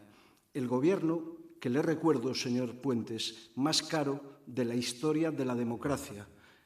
Prácticamente estamos hablando del número de ministerios que tenían los gobiernos del franquismo, cuando se decía, hazme ministro aunque sea de Marina. Pues aquí estamos con este Gobierno, el Gobierno más caro de la historia de la democracia. Además, ustedes ahora nos piden que apoyemos una moción en la que solicitan el consenso a nivel Galicia para un plan galego de reactivación económica, cuando ustedes han pasado ampliamente de la oposición en la reactivación económica de Pontevedra. Al menos yo he tenido una frase en ese sentido por parte de la concejala de Activación Económica, cuando le pedí estar presente en las mesas sectoriales de la reactivación económica de Pontevedra, y poco menos que me mandó con cajas destempladas que yo no tenía por qué estar. Bueno, pues vale, me parece muy bien. Mano que no dais, ¿qué pedís? Pero bueno, está claro que al enemigo ne agua, y una parte de la representación que puede tener tanto el Partido Popular como Ciudadanos, que es pequeña, por mi parte, por ser un solo concejal, no importa para la gestión del Gobierno. Piden un plan de ayudas a nivel Galicia para autónomos y pequeñas empresas, cuando ustedes son incapaces de apoyar una moción del PP que solo pedía una exención de tasas durante este periodo. Vale. Ha hablado usted de las grandes medidas de este Gobierno, del Gobierno más caro de la democracia, donde dicen que han movilizado, no pagado, movilizado, o sea, mover de un sitio a otro 200.000 millones de euros. Eufemismos, palabras vagas, que demuestran que todo lo que está haciendo este Gobierno es propaganda, pero propaganda barata. De los 200.000 millones que se han movilizado, no hemos visto una gran cantidad. Se habla de que han movilizado para autónomos por las líneas ICO, se habla que han movilizado para atender las asistencias social. Todo eso está siendo atendido por las comunidades autónomas, que ahora tratarán de recibir dinero del Estado, pero por ahora no se ha hecho nada. ¿Recuerda usted la frase «no dormiría tranquilo»? Esa frase que dijo el señor Sánchez cuando hablaban de su posible pacto con el señor Iglesias, el que es hoy vicepresidente del Gobierno. Pues eso me pasa ahora a mí cuando se habla de la petición de desactivar la Ley de Estabilidad Presupuestaria. No dormiría tranquilo porque supongo que cuando se intente desactivar esta ley de estabilidad presupuestaria, una ley que necesita del Congreso para su modificación y que, por lo que acabo de oír, están pidiendo que se haga de forma urgente, o sea, por la puerta de atrás, ¿qué respondería Europa a ella? ¿Tienen ustedes la respuesta? Porque me veo que estaríamos intervenidos en poco tiempo. Volvemos a las andadas del Plan E del señor Zapatero y sus nefastas consecuencias para salir de la crisis. Bueno, estamos asistiendo a soflamas que nos dan aviso cómo ustedes pretenden salir de la crisis. He oído el otro día con estupor a la ministra Irene Montero diciendo que la salida de esta crisis sería una salida antifascista. Bueno, todas las contradicciones, confusiones, cambios súbitos de criterio, ocultamientos, falsedades, manipulaciones de los instrumentos del Estado, elusión de controles, resultarían tolerables como mimbres inevitables para una salida antifascista a la crisis del COVID. Pero la meta que tiene esto es la denominada nueva normalidad. Esta nueva normalidad, que es curioso, pero que han tomado de una serie donde esta nueva normalidad fue la que impuso en esta serie de ficción El hombre en el castillo, fue la que impuso el gran Reich que dominaba el mundo a todos sus ciudadanos, la nueva normalidad. Es curioso que el señor Sánchez se arrogue esta frase. Muy bien. Hay una cuestión que el otro día, leyendo un artículo de una jurista de reconocido prestigio y fiscal del Tribunal Supremo, dijo: el control de la acumulación del poder es el gran problema de la política, la apropiación ilícita del poder. Solo España aplicó en la Unión Europea normas bajo el estado de emergencia. Las demás naciones aplicaron normas sanitarias sin aplicar estado de emergencia. La ciudadanía, en su confinamiento, que yo diría cautiverio, ha asistido al cierre del portal de transparencia del Gobierno, la imposición de filtros de preguntas a la prensa, como las primeras ruedas de prensa que hizo el señor Pedro Sánchez en la Moncloa, la financiación pública oportunista de los medios de comunicación, la restricción de los mensajes y, para colmo de los colmos, la evaluación de la verdad o la falsedad de las noticias y los enunciados. Ya estamos en el siguiente paso, el Estado orwelliano de 1984. Termina la jurista en cuestión diciendo: si descuidamos la vigilancia y si no fortalecemos las instituciones democráticas de control, dándole más poder a quienes ya lo ejercen, no viviremos en una sociedad abierta. Habremos perdido nuestra libertad y no será una pérdida temporal. Abuso de poder. Esta crisis dio una excusa perfecta para acelerar el abuso de poder. El apagón del poder legislativo para prolongar la normalidad y llegar a esa nueva normalidad que ustedes nos quieren imponer. Legislación por decreto, saltándose el Parlamento, 150 normas. Inyección constante de ideología. Oscurecimiento de la transparencia. No sabemos cuál es el equipo asesor del Gobierno de la Nación, ese que hizo todas esas medidas que usted relató en un amplio discurso. Compras de material sin control, no sabemos cómo se atribuyen los contratos, viene la mercancía sin ser, no se sabe quién. Bueno, sí, al final se descubre todo, porque la verdad al final prevalece y, sobre todo, la mentira siempre suele ser coja.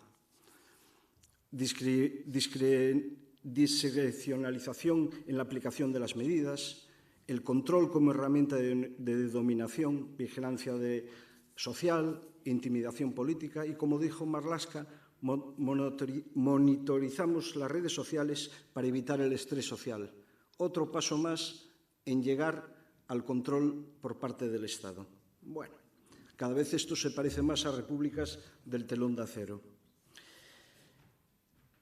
Con estos mimbres, ustedes presentan esta moción. ¿Creen que tienen argumentos para pedirla? Me parece que no. Hay una canción, a usted que le gusta tanto la música, que está muy de moda ahora en España, que es de una italiana, que la canta una italiana de los años 60, que es el facciamo finta che tutto va ben. Supongamos que todo va bien. Pero yo prefiero la frase del ínclito Carlos Menem a los argentinos en las elecciones de 1990. Estamos bien, pero vamos mal. Muchas gracias.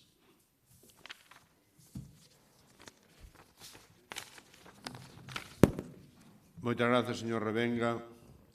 Señor Domínguez Artime, ten a palabra. Muchas gracias, señor alcalde. Señor Puentes, nos acaba de dar un meeting, pero además un meeting flojito, le faltó ahí intensidad. Señor Puentes, usted fue alcalde de Fene y me consta que lo hizo razonablemente bien, pero aquí estamos de concelleiro de Pontevedra, por lo tanto le pido que traiga aquí problemas para Pontevedra y de Pontevedra. Estamos en Pontevedra, hablamos de los problemas de Pontevedra. Le pido que no hable de niveles superiores. Y si quiere usted diálogo, lo tiene usted muy fácil. Tenemos aquí una presentación, el siguiente punto, para una comisión en la que queríamos juntarnos todos para resolver problemas y me parece que en la comisión han votado en contra. Por lo tanto, no sé lo que van a votar ahora, pero si quieren diálogo, el Partido Popular está abierto al diálogo y ha contestado a todas las llamadas que Lores le ha hecho durante esta pandemia. Todas las he contestado. Presentan ustedes una moción en el Concello de Pontevedra en el momento más crítico a nivel económico de los últimos 80 años. Y déjenme, voy a leer solo el inicio de los puntos, no los voy a leer enteros. Instar a la Xunta de Galicia. El Concello de Pontevedra no hacemos nada, que lo haga la Xunta. Segundo punto, instar a la Xunta de Galicia. Somos concelleros de Pontevedra, estamos en la Xunta del Gobierno local, pero nosotros no hacemos nada, que lo haga la Xunta de Galicia. Solicitar al Gobierno central. Nosotros, ¿qué vamos a hacer nosotros? Nosotros solicitamos que nos hagan los problemas los demás y los resuelvan los demás, que es lo que están haciendo. Y el último punto también es solicitar al Gobierno central el desbloqueo del superávit. Por lo tanto, traen ustedes una medida del Concello de Pontevedra para resolver los problemas de Pontevedra que son instar a la Xunta, instar a la Xunta, instar al Gobierno central, instar al Gobierno central. Hagan ustedes algo, tomen ustedes medidas, traigan medidas aquí que no han hecho nada en 3 meses. Aparte de estudiar los temas en profundidad y decir que vamos a ver cómo evolucionan las cosas para ver si conseguimos en un futuro hacerlas mejor, aparte de decir estamos estudiando el tema y seguro que no vamos a defraudar, ¿han hecho algo? ¿Han tomado alguna medida en serio para la activación de la crisis económica? Aparte de pedirle a los demás que resuelvan los problemas, ustedes, que son los que tienen que mandar, ¿están tomando alguna medida? ¿Han tomado alguna medida de calado en estos momentos, aparte de retrasar el pago de los impuestos de algunas tasas, que es claramente insuficiente para todos? Porque lo que van a llegar es 2 tasas juntas. Aparte de pedirle a los demás que hagan algo, ustedes van a hacer algo, van a tomar alguna medida. Este documento aquí, ahora, en este momento, me parece del todo inoportuno. No han sido capaces de sacar una medida evidente en 3 meses y vienen aquí a pedir que trabajen los demás por ustedes. Son ustedes los que están en la Xunta de Gobierno local, son ustedes los que están gobernando Pontevedra y son ustedes los que no traen ni una medida al Concello de Pontevedra. No hay ni una medida evidente importante en estos momentos tan tristes. Ya veremos lo que pasa, hay que ser prudentes, vamos a ir viendo. Eso no es lo que esperan ahora mismo los pontevedreses, no es lo que están esperando. Y una pregunta, cuando dentro de unas semanas el Gobierno central requise todo el superávit y se lo lleve, ¿usted va a estar de acuerdo con esta moción o con su partido? ¿Con cuál de los dos va a estar de acuerdo, señor Puentes? ¿Con cuál de los dos va a estar de acuerdo? ¿Va a estar con unos o con otros? Porque en ese momento yo me imagino que usted dirá, mire, yo no puedo estar a favor de que se requise por la parte del Gobierno central el superávit de los ayuntamientos, por lo tanto, pues protestaré enérgicamente. No. Aquí se viene a hablar de los problemas de Pontevedra y a resolverlos, sobre todo cuando son ustedes los responsables políticos del Concello de Pontevedra, no a pedir a los demás que nos saquen las castañas del fuego. Muchas gracias. Gracias, señor Domínguez. Señor Iván Puentes, ten a palabra. Moitas gracias. Sí, brevemente, empezando por isto último. Eu entendo o mecanismo mental que ten o Partido Popular neste pleno, que é capaz de votar unha cousa e a contraria en función do que Feijóo e Rueda mandan en cada momento, non? E non pasa nada, non? Empezamos por Ence e acabamos polas medidas económicas, da igual. Pero algúns, en fin, intentamos guardar mínimamente a coherencia, polo menos, e ter ideas propias tamén, non? E no caso do superávit, bueno, eu, en fin, non sei de meter aquí conexión directa ao señor Domínguez con María Jesús Montero, pero vamos, o compromiso que hai do Goberno de España no mes de febreiro era liberar ese superávit e eses remanentes para que os concellos o puderan gastar. Está falado no Consello de Ministros e está negociado además coa FEMP hai 15 días aproximadamente, con 2 reunións xa feitas entre o Goberno e a Federación Española de Municipios e Provincias para que eso sexa así. En todo caso, se houbera unha viraxe de timón, que non sei de onde a saca, porque non está aprobado nada nese sentido, eu seguiría dicindo o mesmo que estou dicindo a día de hoxe. Por lo tanto, en fin, non nos confundan. Despois, a moción segue insistindo no tema dos concellos únicamente, non? E pensando nada máis en que podemos facer. A moción di claramente, instar a Xunta de Galicia, claro que sí, instar a Xunta de Galicia para que dialogue cos concellos, cos axentes sociais, con todas as forzas políticas, para poder chegar a un entendemento e que digamos claramente que competencias ten cada quen enriba da mesa. Aquí non se escurre bulto ningún. Asúmese que o Concello, por suposto, que ten competencias e se está exercendo, ademais, incluso sin esa coordinación por parte da Xunta de Galicia. Agora, é evidente que o desexable sería que houvese unha coordinación desde o Goberno autonómico, que insisto é que ten as competencias en fomento do comercio, en fomento da hostelería e en fomento, en definitiva, da economía galega para poder chegar a acordos e traballar conxuntamente. E, por último, O señor Revenga, neste pleno, é como o péndulo dun reloxo, non? Depende do día, vai para un lado ou vai para o outro. Hoxe tocounos a exaltación da amistad con Vox e co Partido Popular e volver a traer aquí os argumentos do goberno, non sei, se no Estado é o, como chaman, o social comunista ou bolivariano socialista ou non sei que, aquí será o nacional socialista, non sei, para dentro destes argumentos así extraños, non? Pero mire, falaba das repúblicas soviéticas, as que, en fin, as que se está convertindo España. Hai algo que son os bulos e que son as mentiras de Estado, que nas repúblicas soviéticas funcionaban. Na franquista tamén, aínda que non lles coste nomeala, e funcionaba incluso máis. Pero cando se afirman determinadas cousas, claro, en fin, hai que rascar en datos. O da banca, na que nos toca a nós, que a banca, con A inicialmente, claro, cando se afirma iso na moción, e cando asinamos esta moción, eu penso en a banca, que había que rescatala, obviamente, para que os cartos dos galegos e galegas, en fin, non se foran ao traste e non se empobreceran ainda encima as familias por culpa dunha crise que non tiñan culpa.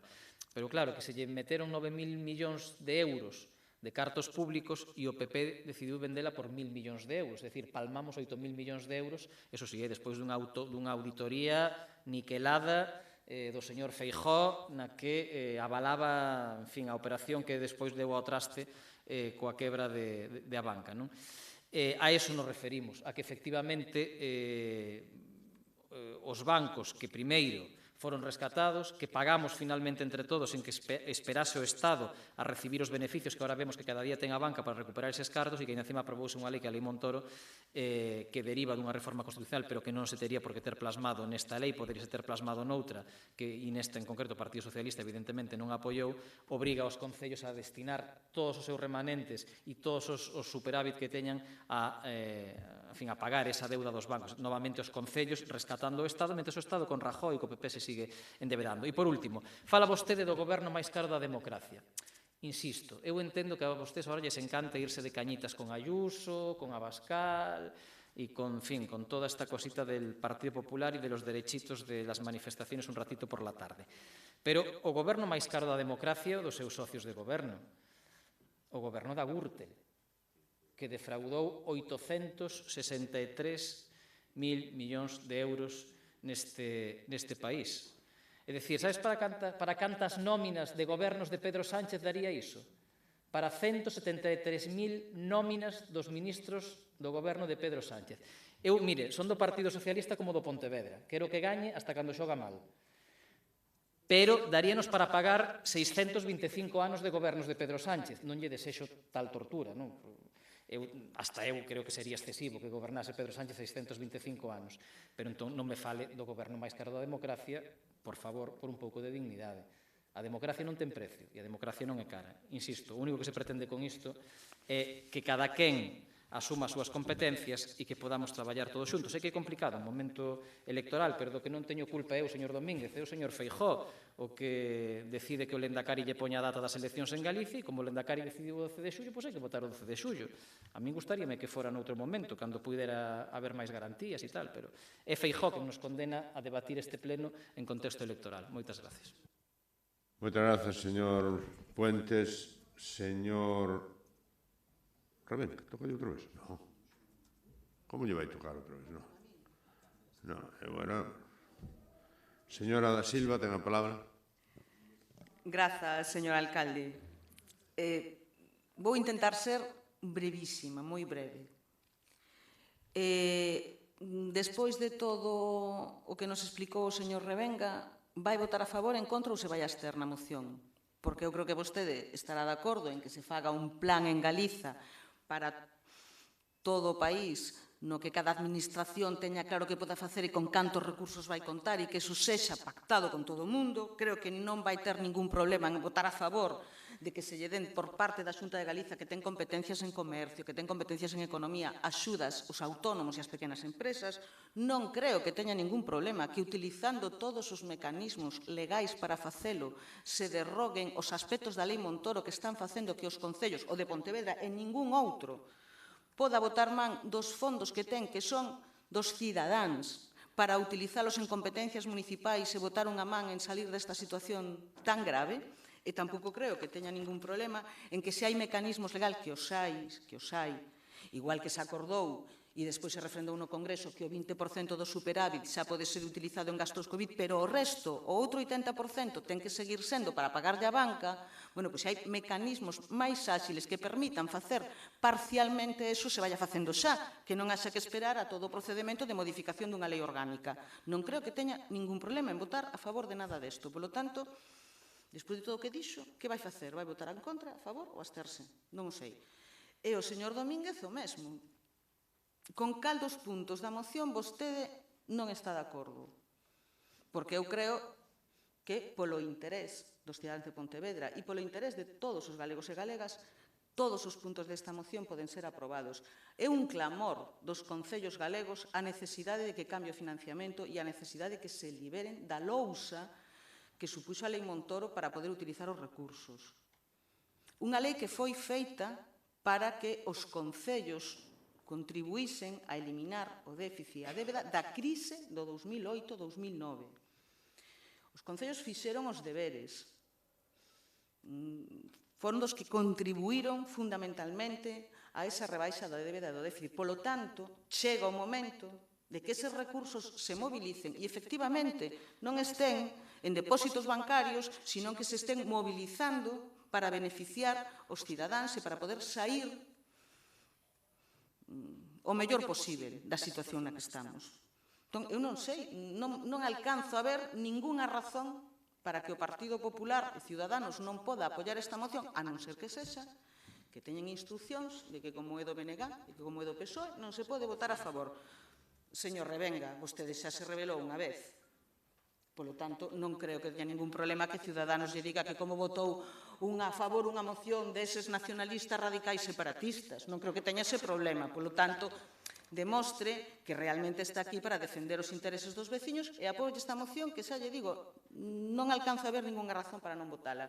E o señor Domínguez, non sei, consulte se pode votar a favor desto, consulte se hai algún punto que pode apoiar, porque estamos en período electoral e tamén é moi fastidiado que despois lle digan o señor Domínguez está en contra de que o presidente da Xunta anuncie un plan económico, está en contra de que o elabore. Non creo que vostede lle queira tan mal ao señor Feijóo como para que permita que pase eso. E o mesmo co resto dos puntos. Estou convencida de que non vai ter ningún inconvinte en votar a favor deles. Nada máis, moitas grazas e agardo que sexa aprobada por unanimidade. Moitas grazas, señora da Silva. O señor Revenga xa nos elimina esa dúda a hora de votar, xa, non fai falta, cando votes xa miramos. Vale, non, porque non toca, senón terían que intervir os demais tamén. Bueno, sometemos o punto a votación, votos en contra da moción 9, vamos a supoñer, non? Están todos os 9. Hola. 9. Son 9.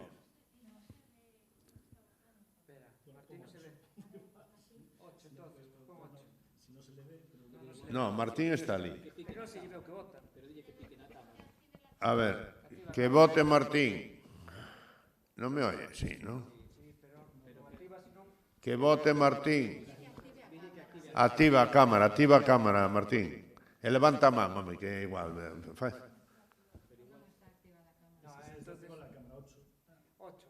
Cámara 8, please.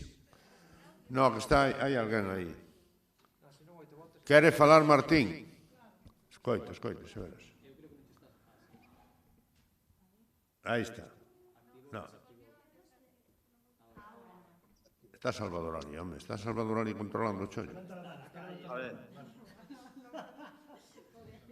Xa levantou. Vale. 9. Abstencións. 1. Votos a favor. 15 se estamos todos. Pero en todo caso, maioría da corporación. Pasamos ao punto número 7, proposición do Partido Popular solicitando a creación dunha comisión especial para a reconstrucción, a fin de sentar as bases económicas e sociais para a recuperación de Pontevedra tras o estado de alarma. Isto soname repetido, isto un pouco.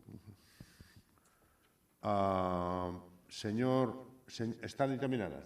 Señor secretario. Moitas gracias, señor presidente. A Comisión de Economía e Facenda Especial de Contas na sesión do 12 de maio de 2020 acordou dictaminar en contra a proposición do Partido Popular solicitando a creación dunha comisión especial para a reconstrucción a fin de sentar as bases económicas e sociais para a recuperación de Pontevedra tras o estado de alarma, contando cos votos en contra 6, 4 do Bloque Nacionalista Galego, 2 do PSOE e a favor 4, 3 do Partido Popular e 1 de Ciudadanos. Moitas gracias. Gracias, señor secretario. Señor Domínguez Artime, ten a palabra. Muchas gracias, señor alcalde. Bueno, el Partido Popular, como principal partido de la oposición, entendía cuando presentó esta moción que había llegado el momento de iniciar desde el Concello de Pontevedra los trámites que permitan la reconstrucción de Pontevedra. Y cuando hablamos de reconstrucción, hablamos de una devastación económica sin parangón, como ya hemos dicho varias veces. Todos ustedes saben que esta pandemia está trayendo ya problemas tan severos como familias que empiezan a necesitar las cosas más básicas como los alimentos. Y eso que de momento en Pontevedra no se ve de una forma tan masiva, pero sí se está viendo en las grandes ciudades, acabará por llegar a Pontevedra. Por lo tanto, cuanto antes nos sentemos para sentar las bases entre todos de una recuperación. Y además esta moción tiene otra cosa que nos parece muy importante y es la de manifestar la unidad dentro del Concello de Pontevedra en cosas tan básicas. Y creemos que esta creación de un pacto por la reconstrucción, esta creación de una comisión, sería una señal muy importante de que todos podíamos estar trabajando en el mismo camino. Y de hecho yo voy a decirles, un poco me ilusioné cuando dijo el alcalde que le gustaba la idea. Lo que pasa es que luego la realidad siempre me pasa lo mismo con ustedes. Cuando parece que van a hacer algo bueno, resulta van y lo estropean.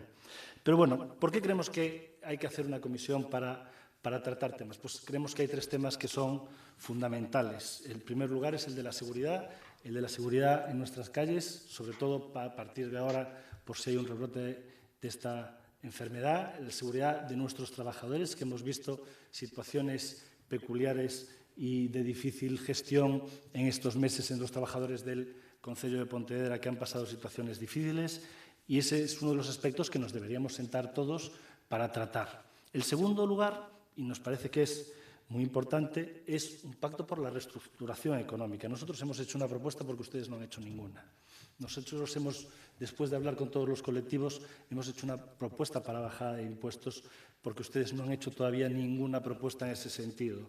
Y creemos que entre todos podíamos discutir en un ámbito interno, como puede ser una comisión, diversas medidas que podíamos llegar y sacarlas todos juntos adelante. Con el alcalde liderando, que es el que han puesto los pontevedreses ahí, pero entre todos, y demostrar una unión que ustedes no sé por qué no quieren. Una unión que ustedes no quieren transmitir, una unión que no han querido ni buscan en ningún momento, a pesar de la lealtad institucional que hemos mantenido durante estos meses de pandemia con ustedes, a pesar de que hemos estado callados, silenciando, y así el alcalde lo dijo, la posición de la oposición había sido adecuada y lo había dicho públicamente. Por lo tanto, entendemos, primero, seguridad de todos y sobre todo de los profesionales del Concello. Segundo, un esfuerzo económico por buscar medidas de alivio a aquellos sectores más vulnerables en nuestra ciudad dentro de la medida de lo posible, con una discusión interna que creíamos que es la comisión donde podía ser, para luego esas medidas sacarlas todos juntos en confianza, lo que daría muchísima confianza a todos los ciudadanos de Pontevedra. Y tercero, y el pilar más importante, unas medidas dentro de los servicios sociales, unas medidas sociales, porque la crisis social que viene no tiene parangón. Yo quiero creer que esto va a ser transitorio, quiero creer que va a haber, como ha habido hasta donde se ha estudiado en las pandemias, recuperaciones relativamente rápidas económicas, pero vamos a vivir momentos complicados y probablemente los servicios sociales de Pontevedra no estén dimensionados para gestionar los problemas que vienen en este momento. Por lo tanto, creíamos que desde el entendimiento, desde la negociación interna y liderados por Lores, que es el que tenía que llevar esta gestión y que hemos visto que no se ha movido durante estos 2 meses para nada, podríamos sacar una comisión en la que entre todos ofreceríamos unidad a los ciudadanos de Pontevedra. Y cuando lo presentamos, créanme que lo hemos presentado de una manera sincera, de una manera con una lealtad que tendría que ser recíproca Y a mí me ha llamado poderosamente la atención que ustedes hayan votado en contra. Es más, cuando en la comisión, hace 10 minutos el concejal Iván Puentes pedía diálogo, pues creíamos que este era uno de los sitios en el que podíamos dialogar y en el que podíamos hablar y traer propuestas. Yo creo que hay una frase que me gusta mucho, de esta o salimos todos o no salimos, pero ustedes quieren salir solos y también serán ustedes los únicos responsables de todas las situaciones que se vivan en el Concello de Pontevedra si no aceptan la mano tendida que el Partido Popular les ha ofrecido. Muchas gracias. Gracias, señor Domínguez. Señora... No, tú. Señor Puente, señor Tino Fernández. Deixe-me editar isto. No. Bueno, gracias, señor alcalde. Un dos erros que se suelen ver na política local é intentar copiar miméticamente as propostas que poden ter certo sentido en outros ámbitos, non? Sexa o autonómico ou sexa o estatal, creendo que tamén poden resultar pois acertadas se se aplican ao municipio. Tamén poderá ser que o plantexamento deste tipo de propostas pois intente tapar a ineficacia ou a inacción de algunha administración que, sendo competente, resulta das máis incompetentes.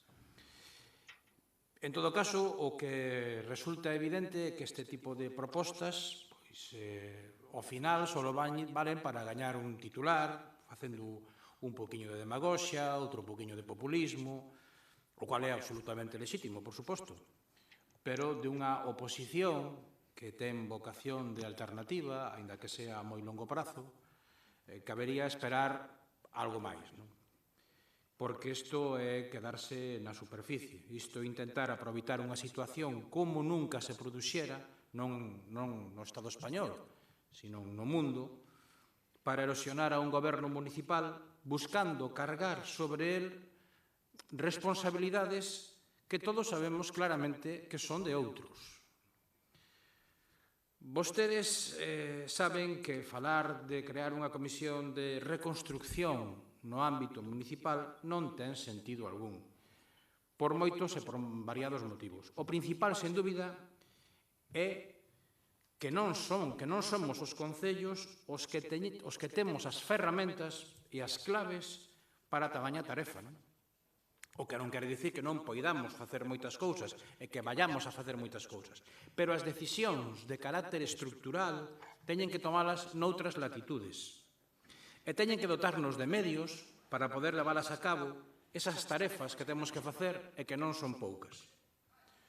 Nós, no Concello, non podemos aprobar nin leis nin decretos. E van a facer falla uns cantos. Non temos nin un boletín oficial do Estado, nin un diario oficial de Galicia. E gracias ao señor Montoro non temos siquiera a posibilidade de gastar o noso superávit. E aínda así, vamos facendo non só o noso, senón tamén o que deixan de facer outros que andan tan ocupados intentando batir o récord mundial de roldas de prensa durante unha pandemia que desatenden total e absolutamente as súas responsabilidades. Por poñer dous exemplos. O Concello é o que garante a comida de 112 nenos e nenas do Concello, e non precisamente pizza.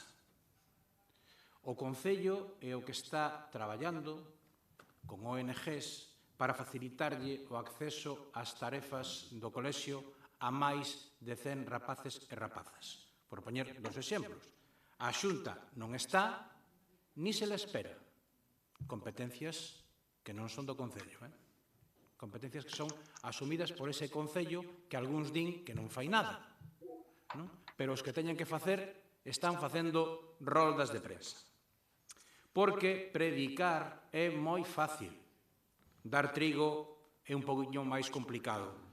E nestas semanas alguén está quedando moi retratado. E iso non son precisamente os concellos os que poden ser criticados. E non fago distingos de colores políticos. Os concellos, a grande maioría dos concellos, están a responder incluso por enriba das súas posibilidades e, sen dúbida, por enriba das súas competencias. Pola contra, cando miramos cara a Santiago, non vemos nada.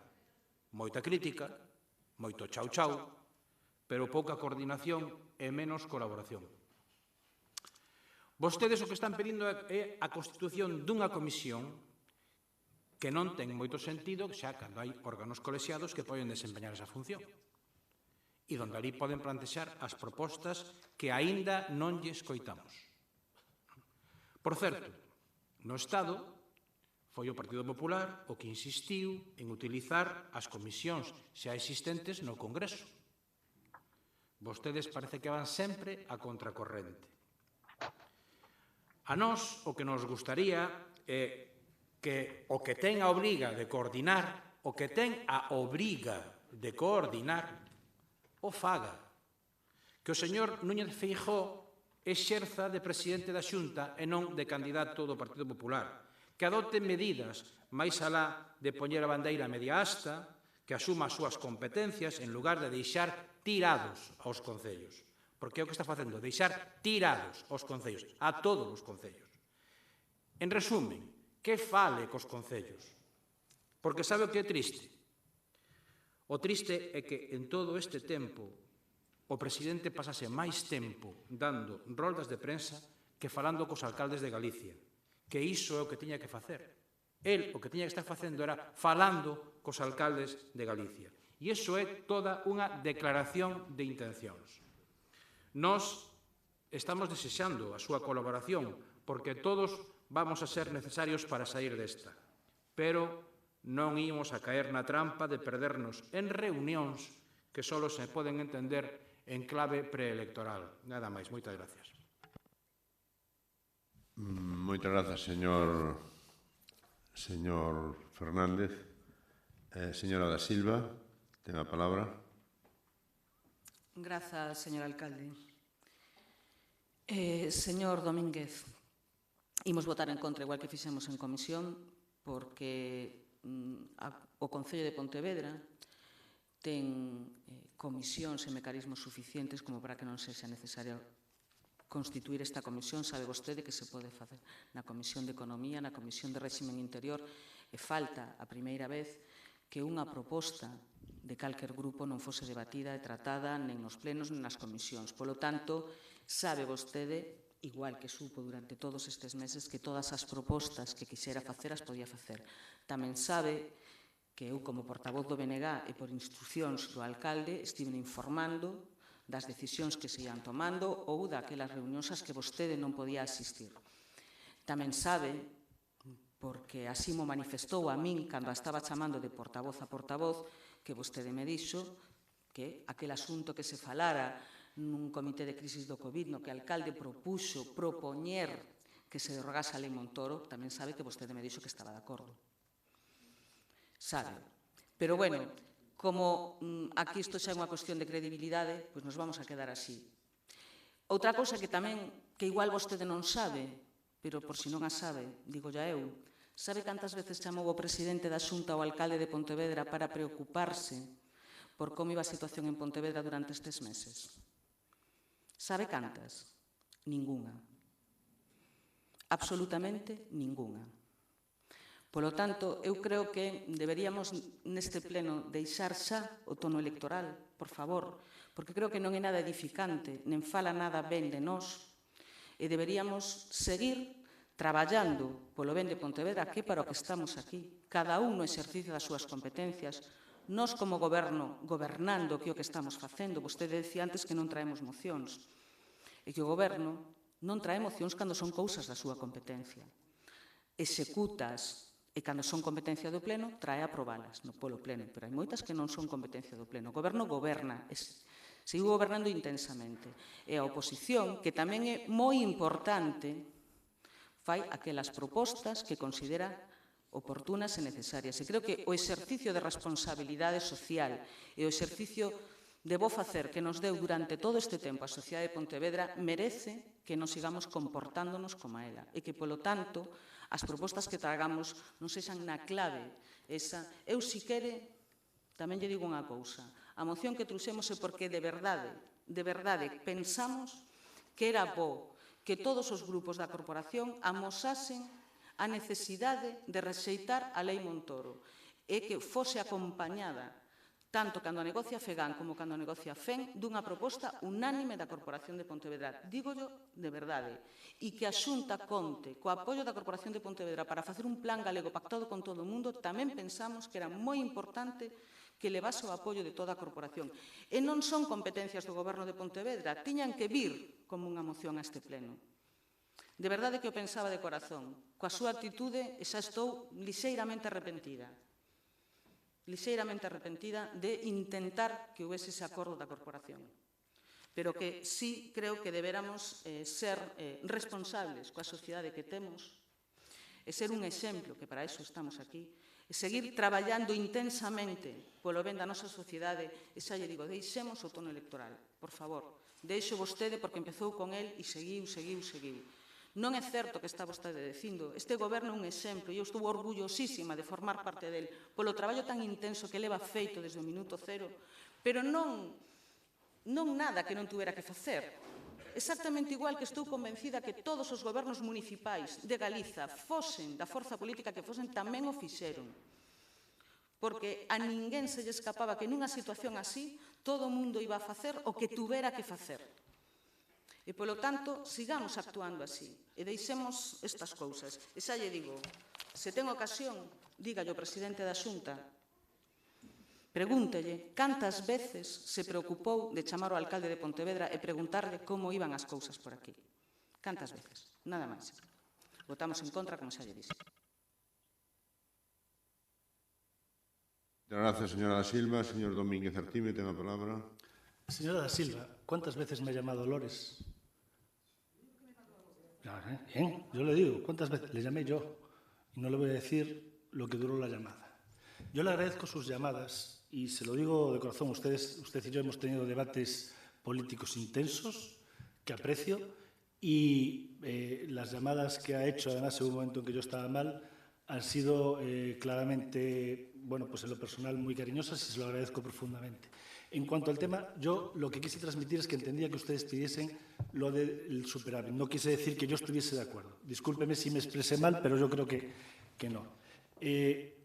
Aquí estamos hablando de una comisión para la reestructuración de Pontevedra, una comisión que el alcalde salió públicamente diciendo que le parecía bien. Ahora ustedes dicen que les parece mal por diversos motivos, ustedes sabrán. Una comisión en la que habría 3 ejes y en la que se demostraría ante una pandemia que ustedes no están dándose cuenta de lo que es. Yo creo que ustedes están todavía en la pola. Yo creo que están pensando todavía en lo que es. No están viendo las consecuencias reales que vienen porque están diciendo que se puede hacer todo por la vía ordinaria y por la vía ordinaria no se puede hacer. Yo creo que ustedes lo que confundieron fue apoyo con sumisión total del Partido Popular y eso no lo podemos consentir. Y me parece que es mezquino decir públicamente que le parece bien una cosa y luego votar otra cosa completamente en contra. ¿Quieren ustedes demostrar unidad? Tenían la posibilidad. No la quieren. Quieren ustedes gobernar en solitario. No quieren al Partido Popular haciendo propuestas que les pueden luego sentar mal. Y nosotros íbamos de buen corazón. Mi examen es dentro de 3 años. Mi examen no es ahora. Las elecciones aquí en Pontevedra son dentro de 3 años. No estamos pensando en otra cosa en este momento de pandemia, en este momento en que cuando nosotros hicimos esta propuesta ni siquiera se sabía cuándo iba a haber y cuándo iban a ser las elecciones. Por lo tanto, nosotros lo hicimos de corazón y lo hicimos con toda la intención de mejorar las cosas y de ofrecer unidad al Concello de Pontevedra, unidad que ustedes han roto una vez más, porque a ustedes no les interesa la unidad.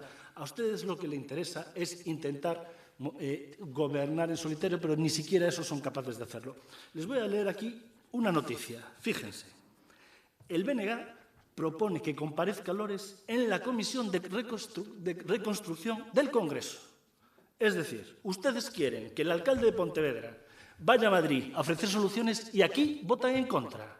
Señor Lores, primero, Pontevedra. Segundo, Pontevedra. Tercero, Pontevedra. Y luego, si le apetece, se va usted a Madrid, a la Comisión de Reconstrucción. Va usted allí a dar lecciones de Comisión de Reconstrucción. Lo primero que le van a decir, ¿y la Comisión de Reconstrucción de Pontevedra qué? ¿Qué es usted alcalde de Pontevedra? ¿Qué ha hecho? No, he votado en contra, no la quiero. ¿Va usted a dar de verdad ejemplo de cómo se hace una Comisión de la Reconstrucción en el Parlamento cuando aquí vota en contra? ¿Tiene usted la desfachatez de hacer eso? ¿De verdad? ¿De verdad tiene usted la jeta de ir por ahí diciendo que va usted a participar en una comisión de reconstrucción cuando es usted alcalde de Pontevedra y vota en contra de la comisión de reconstrucción en Pontevedra? ¿Cómo se puede tener una cara tan dura? ¿Cómo puede usted de verdad, y discúlpeme si me caliento, cómo puede usted de verdad ir a Madrid a una comisión de la reconstrucción cuando los problemas de Pontevedra están aquí? Son los pontevedreses los que necesitan que esté el alcalde aquí, liderando, no yendo a Madrid. A mí me da exactamente igual que vaya usted a Madrid, que vaya usted a Nueva York, a China, puede irse a Dubái, me da igual, porque hace lo mismo allí que aquí. Nada. Pero lo que me avergüenza profundamente es que el alcalde de mi ciudad se vaya a Madrid a una comisión de la reconstrucción a dar lecciones cuando aquí es absolutamente incapaz de votar a favor de la misma. De verdad, no sé cómo no se le cae la cara de vergüenza. Este es el BNG, un alcalde que va a dar lecciones a Madrid, pero que se olvida de Pontevedra. Y el problema lo tenemos ahora en Pontevedra. Señor alcalde, primero Pontevedra, segundo Pontevedra, después Pontevedra y después viaje usted, que no nos molesta nada que viaje, porque hace lo mismo fuera que dentro. Nada, muchas gracias.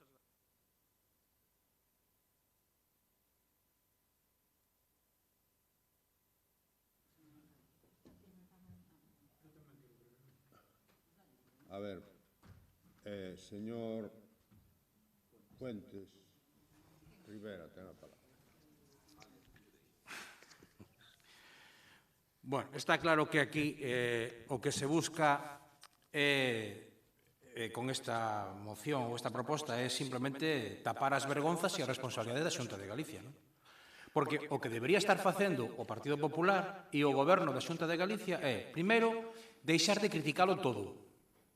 Para empezar, deixar de criticalo todo. Logo, debería asumir as súas competencias. Asumilas, non deixalas en mans dos concellos.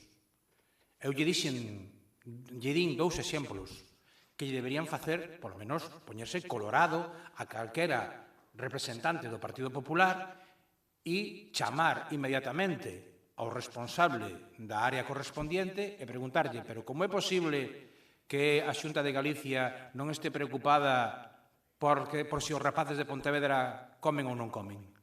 Pero como é posible que a Xunta de Galicia non estea preocupada por se os rapaces de Pontevedra poden facer as súas tarefas en casa ou non poden? Como é posible que teña que ser o Concello de Pontevedra quen garantice esas cousas que lle corresponden á Xunta de Galicia? Vostede debería estar preocupado por eso e chamando os responsables e pedíndolles e exixíndolles responsabilidades. E estes son dous exemplos. Poderíamos dar bastantes máis exemplos do traballo que leva facendo o Concello de Pontevedra en competencias que son dos incompetentes da Xunta de Galicia. Poderíamos falar de moito máis. E iso que lle debería preocupar a vostede en vez de estar aquí facendo discursos claramente preelectorales para tapar as vergonzas. Tamén, outra cosa que podría facer o Partido Popular que goberna Galicia é poñer sobre a mesa medidas complementarias ás do Estado.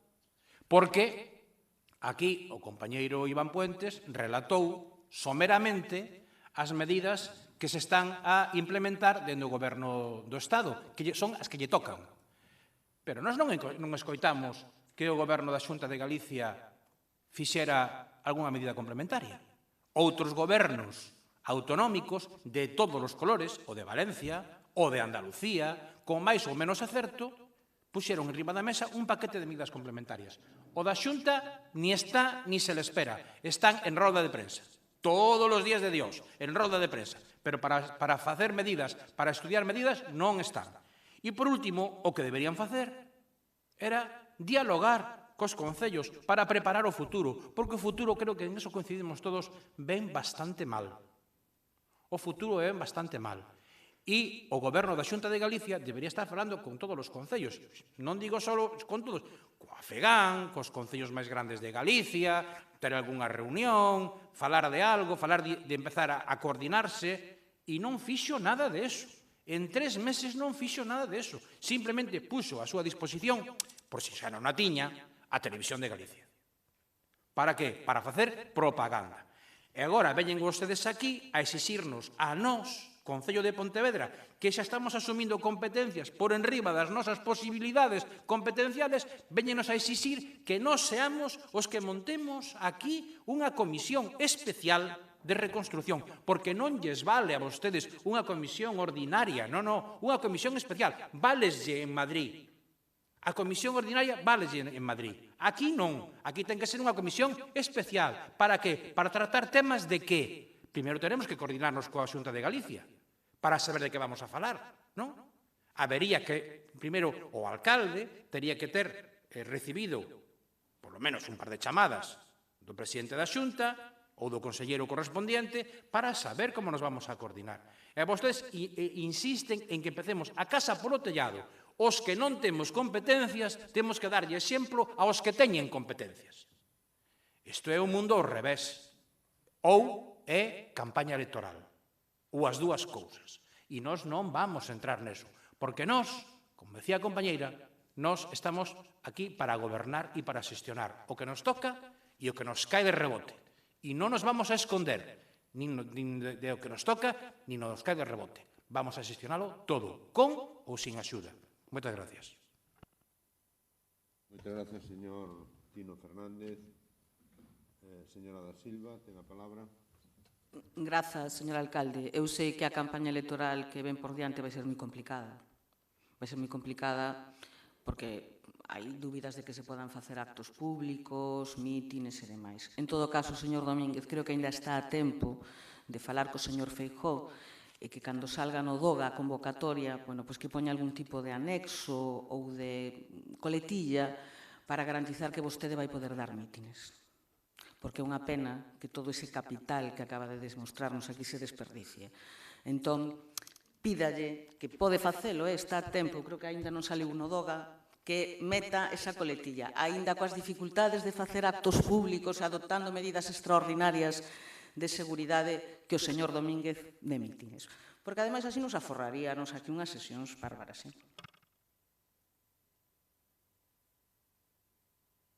Señora da Silva, moitas gracias, señor Domínguez. Ten a palabra para rematar. Para cerrar muy brevemente, alcalde, muchas gracias. Yo creo que dentro de 20, 30, 40 años, cuando alguien estudie la respuesta del Concello de Pontevedra a esta pandemia, estoy seguro que leerá con tristeza que el BNG y el PSOE votaron en contra de la creación de una comisión de reconstrucción. Por lo tanto, me da mucha pena lo que ustedes acaban de hacer. Muchas gracias. Sometemos a votación a proposta do Partido Popular, votos en contra. 15 si están presentes, señor secretario. Está usted preocupado. Non vai ser que sean 14. Son 15. Sí.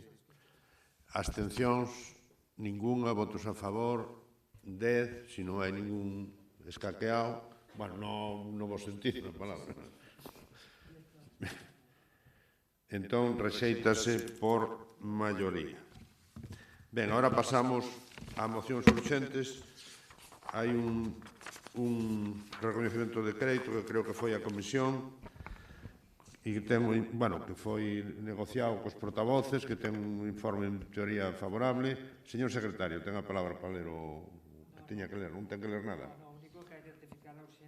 Bien, pois ratificamos a urxencia da moción, da moción urxente, valga a redundancia, e sometemos a votación, porque se está máis ou menos votos en contra do rollo ningún, abstencións ningún, a favor, apróbase por unanimidade. E pasamos ao punto D, control e seguimento do goberno local. Isto vou ter que beber agua porque é moito. Isto é unha das cousas que estamos facendo. Coñecemento de resolucións e decretos. Se non hai intervencións, paso ao punto número 9. Toma de coñecemento da resolución do Consello de Goberno delegado da Área de Economía e Facenda sobre a aprobación do marco orzamentario para o período 2021-2023. Tampouco. Toma de coñecemento da liquidación do orzamento 2019 do Concello do Organismo Autónomo Pazo de Congresos e Exposicións. Tampouco. Toma de coñecemento de expedientes de modificación de crédito 1, 2 e 3. Punto 12. Dación de conta do estado de execución de ingresos e gastos do Concello dos seus organismos autónomos referido ao primeiro trimestre de 2020. En esta, pois veña. Señor Domínguez, ten a palabra.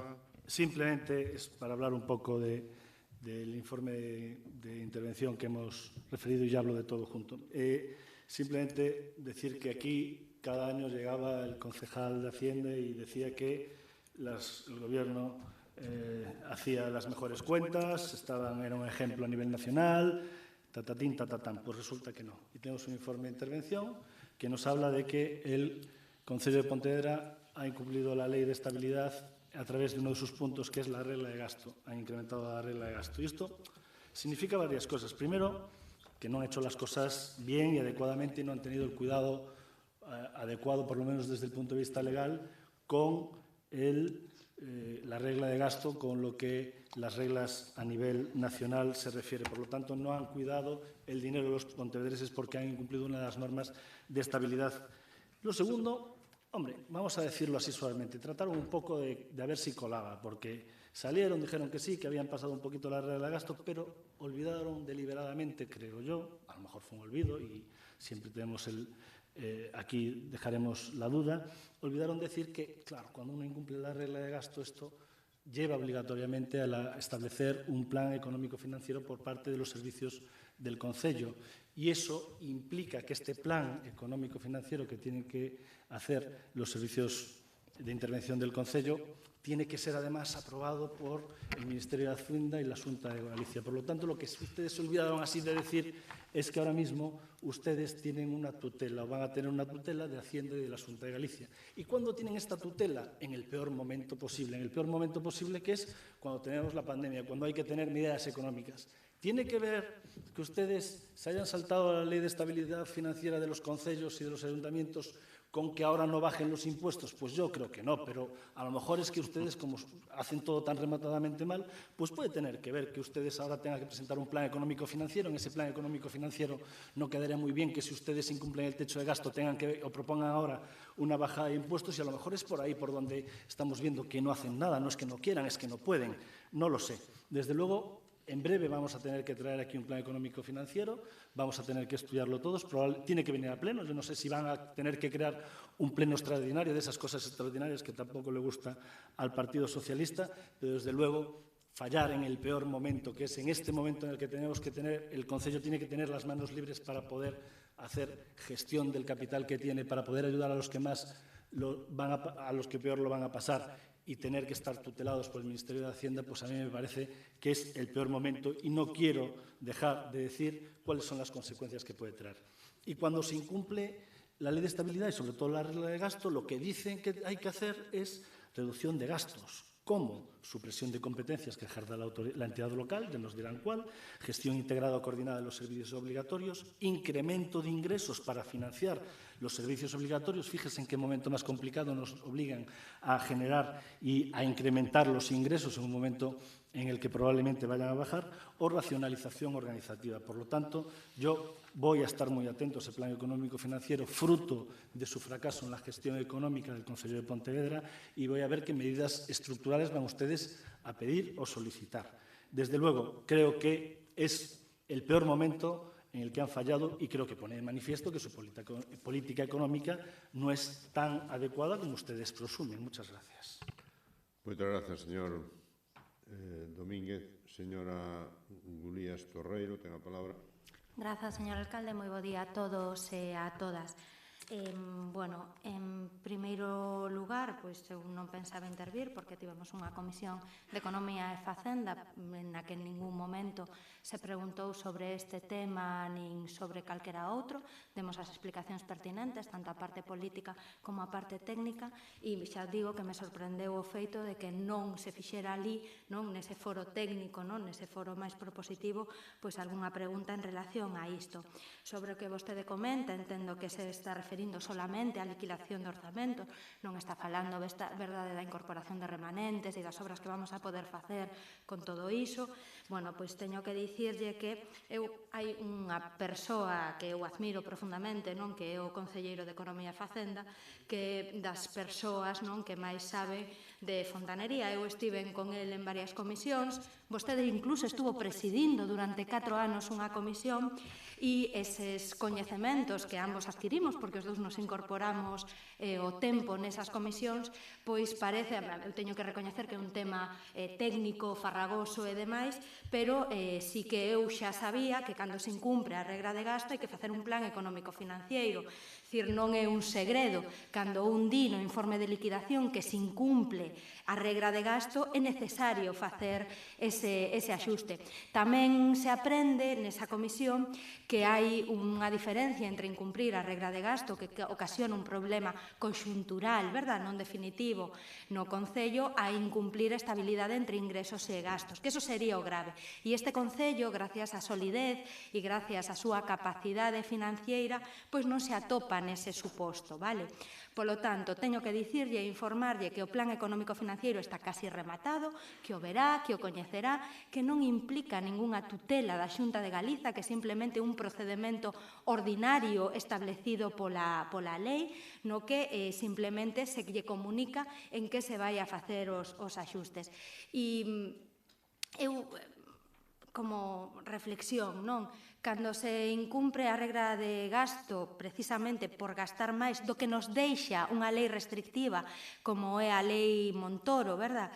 Que vostede defende tan enérxicamente e que acaba de demostrar que non lle interesa e que non votou, pois, oiga, vostede sabe que non é ningún misterio que cada vez que ampliamos e pasamos a regra de gasto permite ter un nivel de execución pois máis grande. Eu creo que é unha boa nova para os pontevedreses e para as pontevedresas. Se a vostede lle gustase que este Concello estivera en quebra e que fose un desastre e quere seguir dicindo iso sabendo que non é certo, pois cada un sigue o seu camiño. Como digo, son cuestións técnicas, hai que facer un plan económico-financiero que virá en breve e, por suposto, que o levaremos tan secreto que o traeremos a pleno para que vostede debata.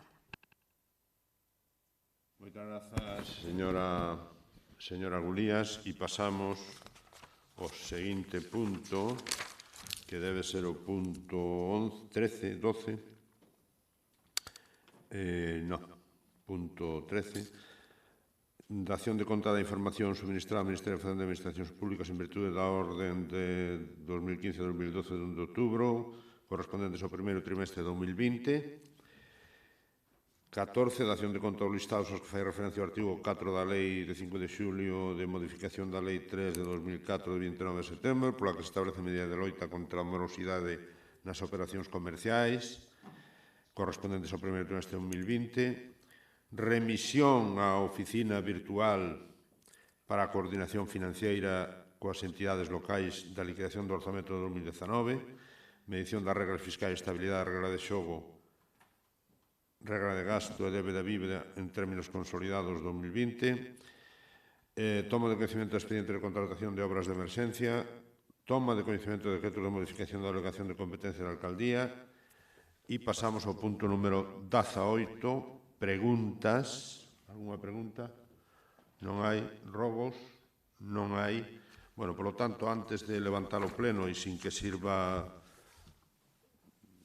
de nada, simplemente comunicar que ao longo da celebración deste pleno reuneuse unha comisión da Comisión Europea donde se baremaban as propostas para o primeiro premio de seguridade vial da Unión Europea, a que se presentaron 26 cidades da Unión Europea, dentro delas eu creo que 10 foron do Estado español, e se valoraba as actuacións feitas polas cidades, o sea, estamos a falar de seguridade vial urbana, porque hasta agora non existía ese premio, porque hai unha preocupación a nivel mundial e a nivel tamén da Unión Europea de que non están baixando, digamos que a violencia viaria nos espazos urbanos e está baixando nos vías interurbanas e, polo tanto, crearon este primeiro premio da Comisión Europea de Seguridade Vial. Nós estamos preseleccionados xunto con outras dúas cidades e ao final, bueno, pois confirman o premio á cidade de Pontevedra, o primeiro premio de seguridade vial da Unión Europea concedido pola Comisión Europea. Bueno, en todo caso, para min como alcalde é un orgullo ser unha referencia, tamén en seguridade vial. No seu momento fúmolo en reducción da contaminación e por eso Pontevedra asisteu ao COP25 invitado por dous ministerios para falar da contaminación urbana e da saúde que ten que ver coa contaminación urbana, e tamén fómolo, que non parece que o entendeu ben o señor Domínguez, en recuperación dos espacios públicos para os cidadáns. Cuestión que está moi de moda neste momento, porque moitas cidades están facendo a correr ou a presa ou a matacabalo, como lle chamemos, tomando decisións de peonalización para poder permitir que a xente poida cumplir eso de cruzarse a 2 metros, que non é moi posible facelo cando as aceras son de metro e medio.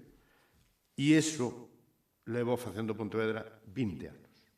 E por esa razón se propuxo ao alcalde de Pontevedra para falar de como deben ser as cidades despois desta pandemia.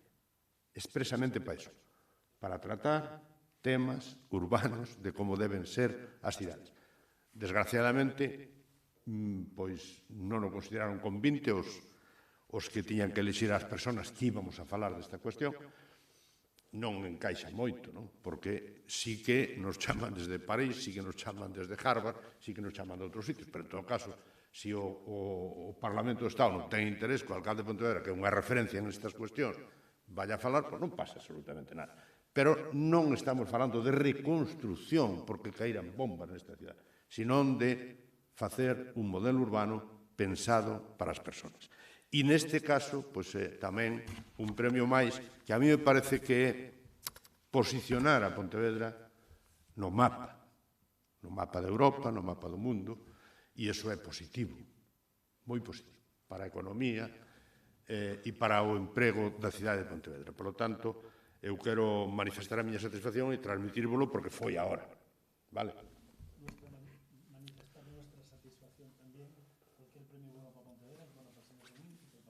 Moitas gracias. Bueno, levántase a sesión.